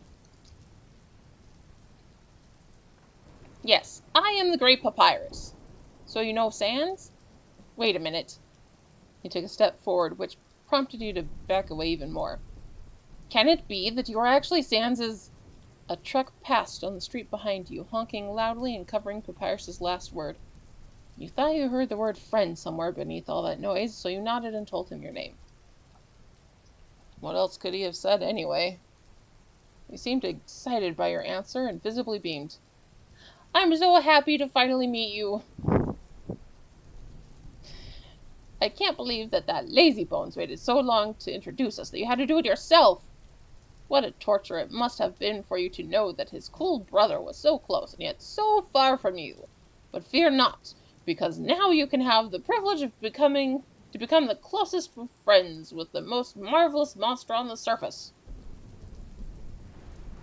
He tried to grasp your hands in his, and, since you were still dizzy from the barrage of words that just hit you, he succeeded. Holy fuck, this guy was fast. Sans' Christmas present, you blurted before he could start talking again. I need help because I don't know what to buy him. Food! There's no other way to show you cared. You sighed. It was going to be a long day. Papyrus insisted on letting you inside their home, offering you drinks and food, saying something about the fact that apparently you were now part of the family and you were welcome to come whenever you liked. You left 1 hour later with a container full of spaghetti, a bottle of some strange monster-made tea, A wrapped up bone as a present to give your parents, an invitation to the Skeleton Brothers' house to celebrate Christmas together, your head confused and still dizzy from what was probably the highest number of words you've ever heard in your whole life coming out of one person, and still no idea of what to buy for Sans. But Apparently, food was a really appreciated gift for monsters, from what Papyrus kept telling you. You kinda understood it, considering that when they went through the underground, but sorry, you kinda understood it considering what they went through in the underground, but you stopped on the sidewalk, your gaze caught by a shop window. Slowly, the fog cleared from your mind as a bright light shone on you from above, and you realized that what you were seeing was the answer to all of your questions. Yes, this was a great idea. You were a genius! Sans would be so happy and, and, wait. Did you have to buy a present for Papyrus too now? No! Of course, we would all buy presents for Bun. He is best boy.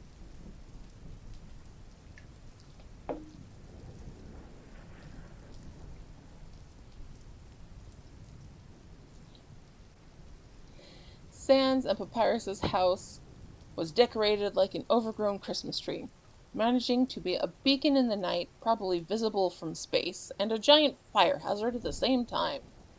If a house caught fire in the middle of winter and would it spread to the whole neighborhood, or was the temperature too low?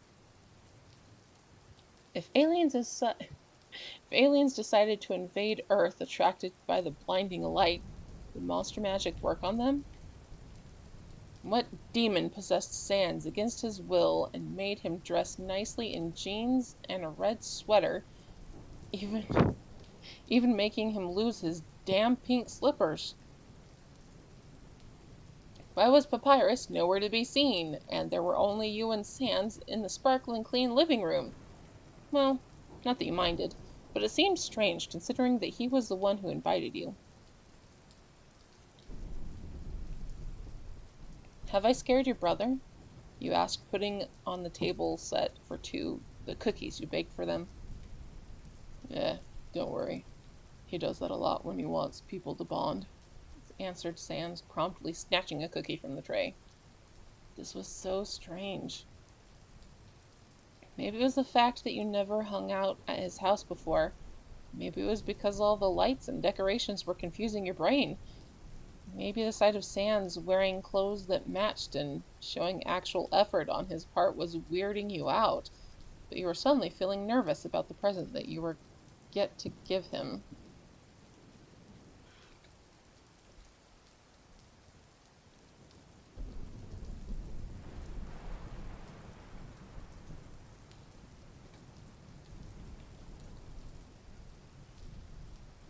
You thought about it all evening, while Sans fed you so much that you were sure you were about to explode and scare away all the aliens that by now had surely landed on the roof.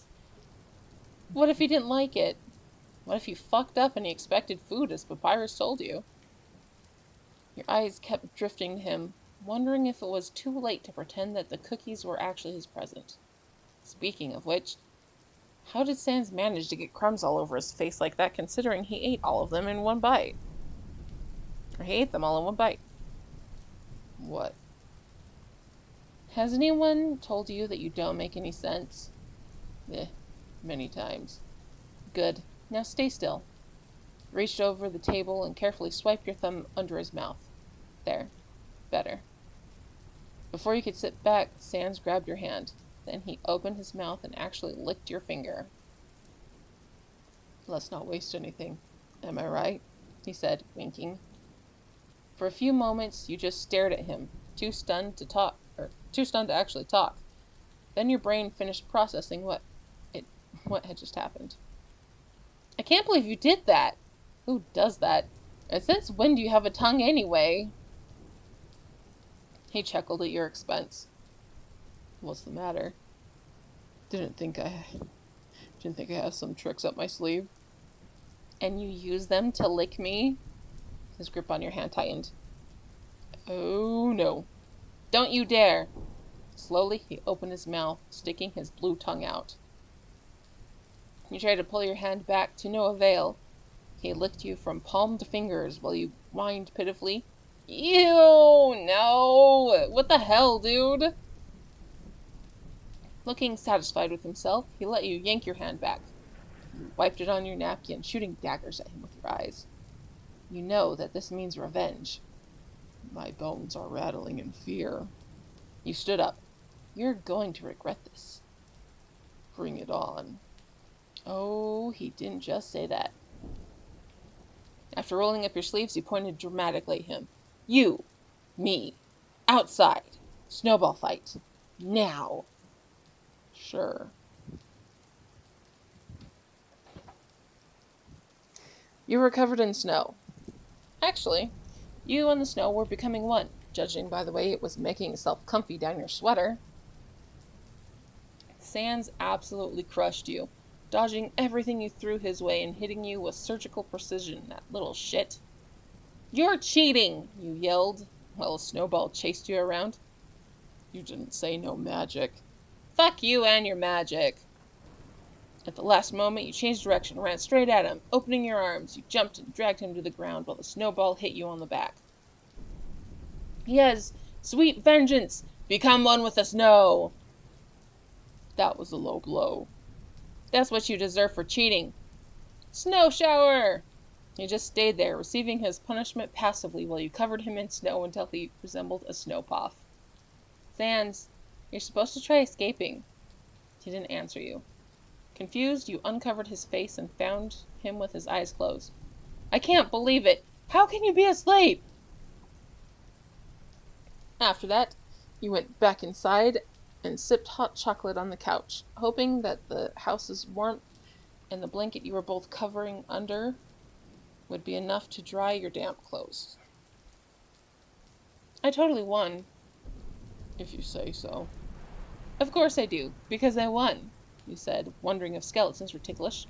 After all, you needed a weapon if you insisted on denying your absolute victory. Luckily for him, Sans let the topic drop. Pity. So, when do humans exchange presents during Christmas parties? I guess now is as good a time as any. I'm gonna grab yours. He stopped you before you could get up from the couch. Don't worry, I've got it covered. 2 packets came levitating your way, ending up on your laps. Right. Why did you keep forgetting about his magic? So, who goes first? And the awkwardness was back. Shit. You thrust your present on his lap before you could talk yourself out of it. It was too late to do that anyway. Here, open mine first. Okay. He opened the packet, then stared at its contents without saying anything. Crap. He didn't like it. Shit. You began rambling. Okay, I know that you like food, and I should have probably gotten you that, but then I remembered that you get cold easily, and that it's winters, and I saw them, and I thought that they could be useful, and now I fucked up, and I like them. And it's no problem, we can bring them back to the store, and... What? I said, he repeated, lifting a pair of star-patterned mittens and fitting them on his hands. That I like them. How did you know that I liked stars? Papyrus told me. Ah, so that's when you two met. He wouldn't tell me how he ended up inviting you here. Here, now's your turn. You took the packet he handed you. Suddenly you were suspicious. What if it was a prank? It's not one of those things that shoot water at your face when you open them, right? Guess you'll just have to find out. Well, here goes nothing. You carefully opened it. Inside, there was a cupcake-shaped pendant. You stared at it. You know, they remind me of that first cupcake you gave me. Remember? Sure, it's not exactly the same, but it's the right color, and I like it. Really? You did. It was because of that cupcake that you now had a friend. Well, the intention behind it had not been exactly getting a friend, but it was the result that counted, right? Really? You fasten the necklace behind your neck, letting the pendant rest on your chest. It looks good on you. Well, not as good as those mitten look on you. You smiled at each other like two idiots. Merry Christmas, Sans. Merry Christmas, cashier girl. When you finally decided to go home, it was very late. Like it is now. You and Sans ended up watching a dumb movie, and you had been tempted to simply fall asleep on the couch. But in the end, the thought of being woken up by Papyrus's loud voice first thing in the morning had convinced you that sleeping on your own in your own bed was the best decision. You're just outside the door exchanging the last goodbyes with Sans when you spotted something hanging on the doorway that you didn't notice before. It was mistletoe. Really? Sans followed your gaze. Oh, yes, Pap hung that before going away. What is it? What's that? He didn't know. You could shrug and say that it was just another meaningless Christmas decoration and go on your way. But it's mistletoe, you heard yourself saying. You're supposed to kiss when you're under it. You saw the exact moment that Sans grasped what you just said, because his face became tinted in that shade of blue that by now you knew meant he was blushing. Oh, it's just a human tradition. Right. How were skeleton monsters supposed to kiss anyway? They didn't have lips. That meant that Sans had never kissed anyone before. Was he curious? Were you curious? After all, you sure as hell never kissed a monster before. Sans was your friend, and you were standing under the mistletoe. Why not? Cashier girl. Stay still. Slowly, you bent down, pressing your lips to his cheekbone. It was smooth and warm, probably because he was still blushing. After a moment, you straightened and took a step back. He was looking at you with a strange expression that you couldn't decipher. Good night, Sans. Yeah, good night. Mocking away, you pressed your fingers to your lips. They were tingling. And that says they were driving that truck. She drove that truck so that she couldn't hear Papyrus saying that she was Sans' girlfriend.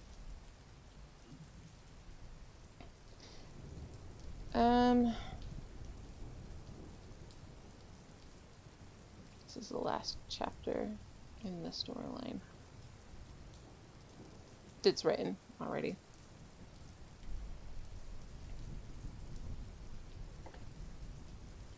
Give me just a moment.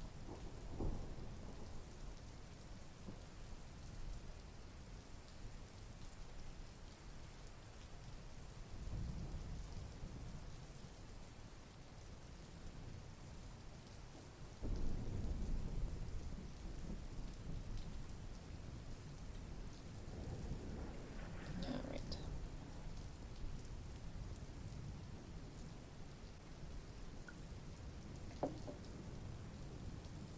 Chapter 15. The Pumpkin Idea, in which we had too much fluff and it's time to go back to murder. Yeah, murder. Moida. Great squeaky voice girl.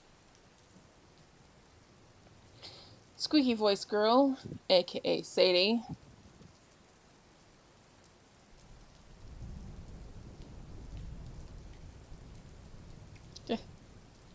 Oh, the other person is my husband. Well, good night. This is the last chapter. After this, I'm headed out too, so. Good night. Good night, Hika. Squeaky voice girl, aka Sadie, wanted something from you. Again. You knew that because she had been doing rounds and rounds around you like a shark since yesterday, peeking at you all the time and following you around like a lost puppy. What did she want this time? You were definitely over interactions with children of any sort, so if that's what she wanted, she could take her request and shove it up her. I need your help! Figures. You sighed and looked at your red-haired coworker for the first time. You noticed how pale she was, and she kind of looked like someone who had slept under a rock for the last week. In short, she looked like shit. Should you try to be nice to her? What do you want? There, no swear words. Good job. Can we talk in private? You looked around the store. Besides you two, there was only an old man, aged something between 80 and 200 years old, looking lost in the canned food aisle. We are in private. Shoot. Sadie began fidgeting, straightening her work uniform and avoiding contact. It's just, I think someone's following me. You blinked. And she was telling you because... Then you should punch him in the gut and then kick him in the balls. Or in the vagina. She looked at you with a shocked expression. So you believe me? She just shrugged. Or you just shrugged. What kind of question was that? Are you lying to me? No, of course not. So why shouldn't I believe you? She started weakly laughing. Then slowly, the laughter changed into big hiccups, and she threw her arms around your neck, wailing loudly on your shoulder.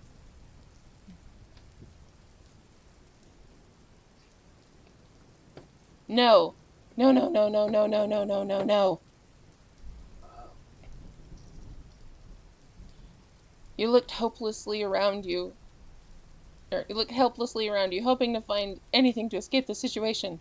The old man looked your way and signaled you to hug her back. You frantically shook your head. You repeated the motion with a stern expression. Damn you, sympathetic old fossil. You awkwardly put one hand on her back and patted her head with the other.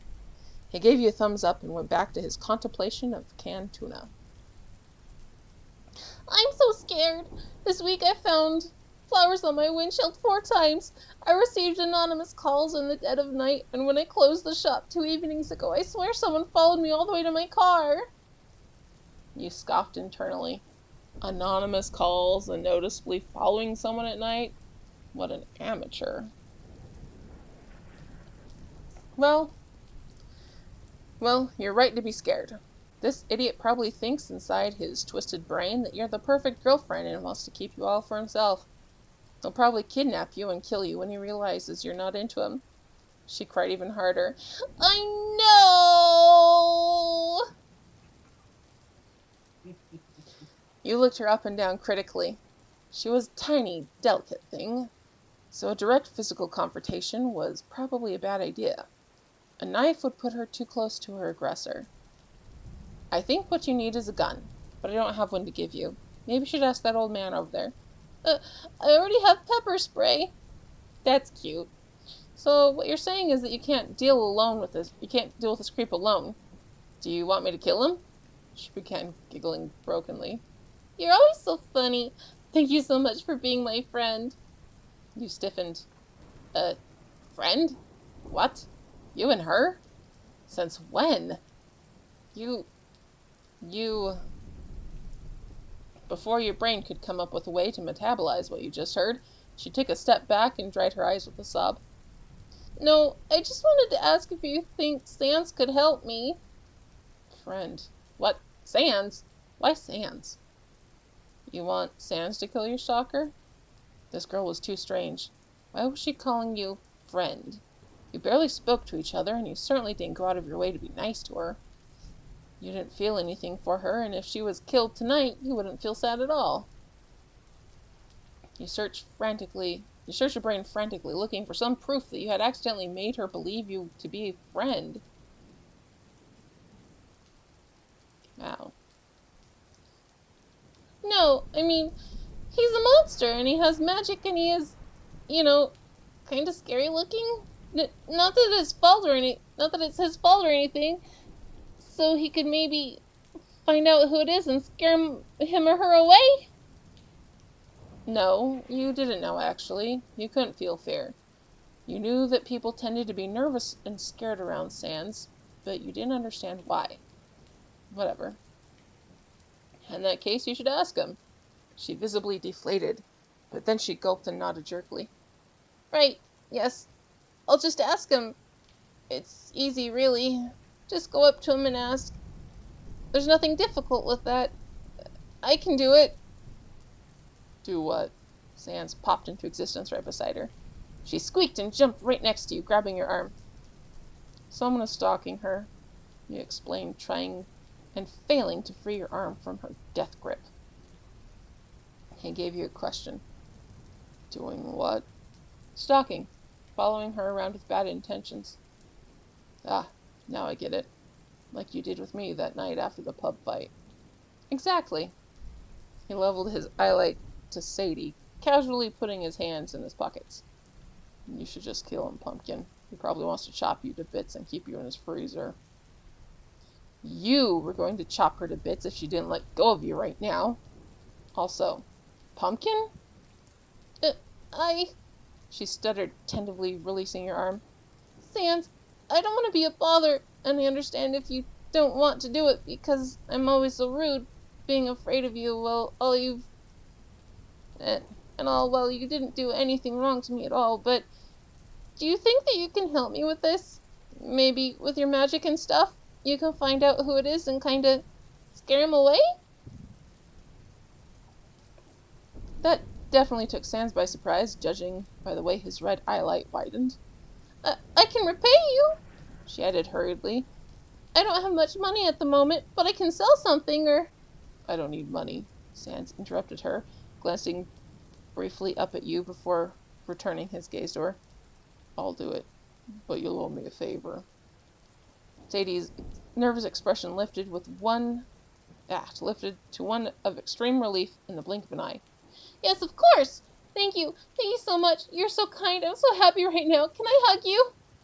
Sans didn't have time to actually answer because she immediately threw her arms around him.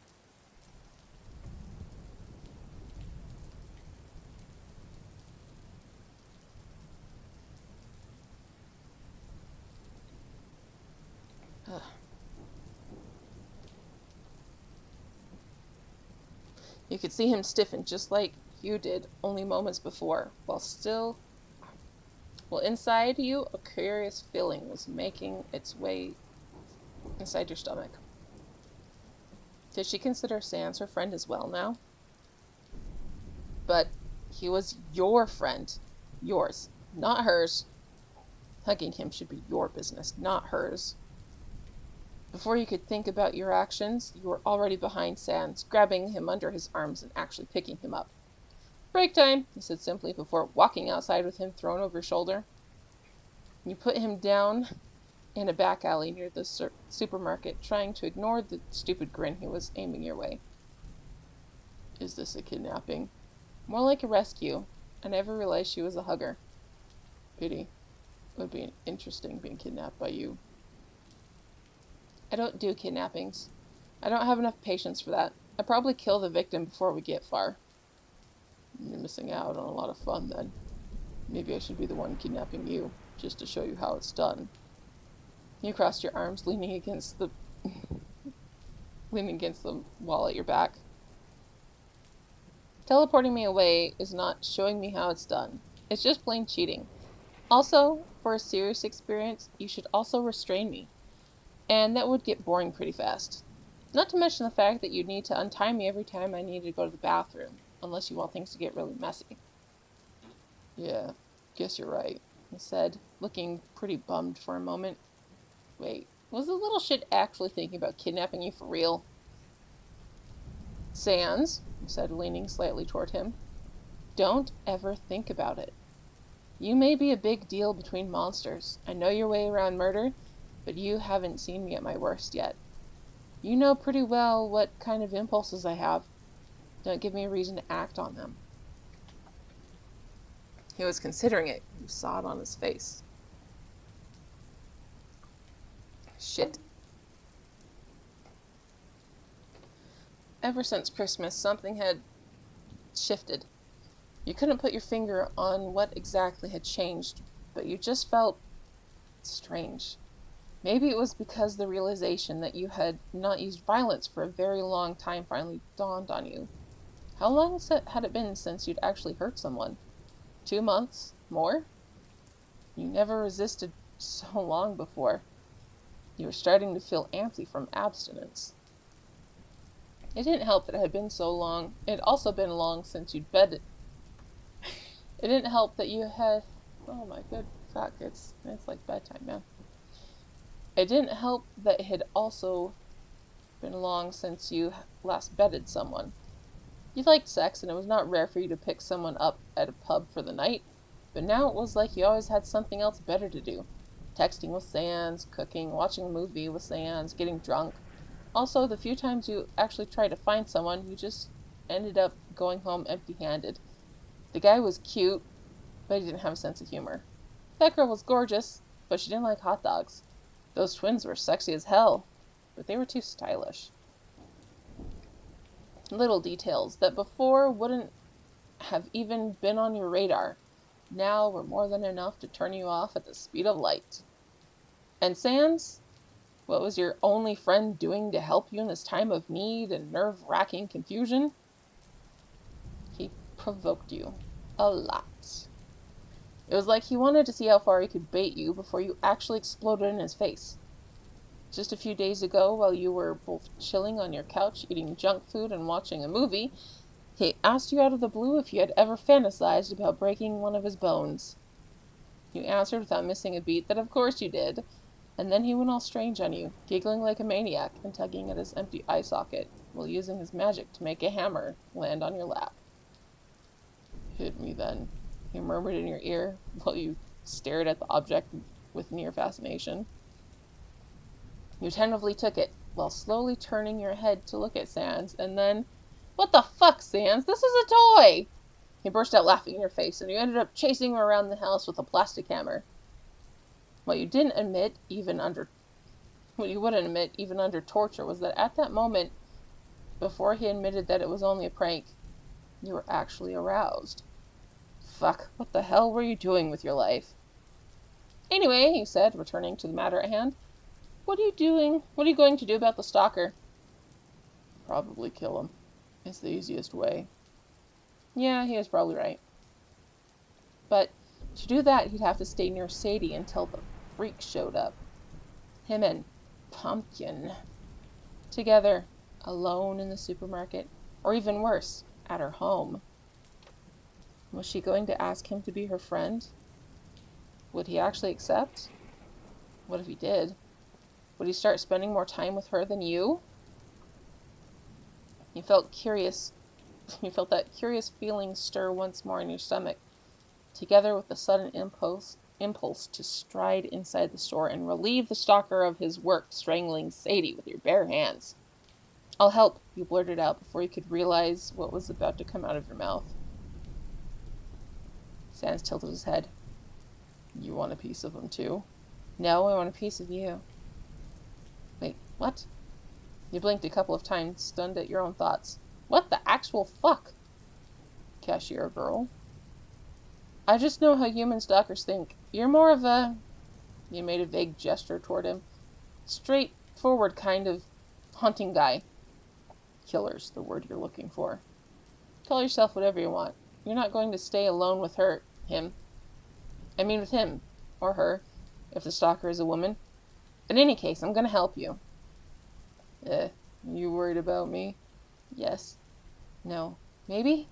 No. Anyway, you had to cancel that smug grin off of his face. Are you a virgin? What? There, now he was blushing. You felt better already. My break's over. See you later, he said, beginning to whistle a merry tune as you walked away. Da-da-da-da.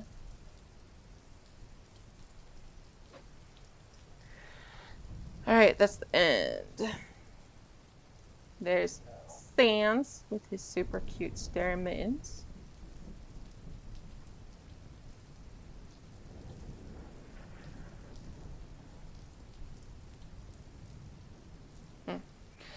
Alright, so that is the end again.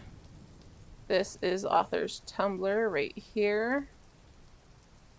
And here is a link to help the author out and give her coffee. Or Ko-Fi, or whatever the hell you want to say. It's true, it has been a while since she updated this, but perhaps she will get inspired again. We can only help, right? Only help. Ah. So, that's it. That's the end. And let me see if I can find.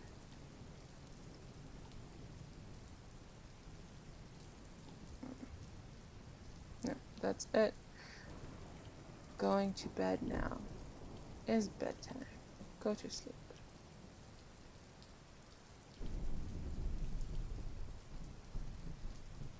Remember to support your favorite authors. If you have a story that you want me to read, you can put it in the suggestions. You can visit me on my Tumblr, which is Valkyrie of Smut, or you can go message me on YouTube, where this video will end up eventually.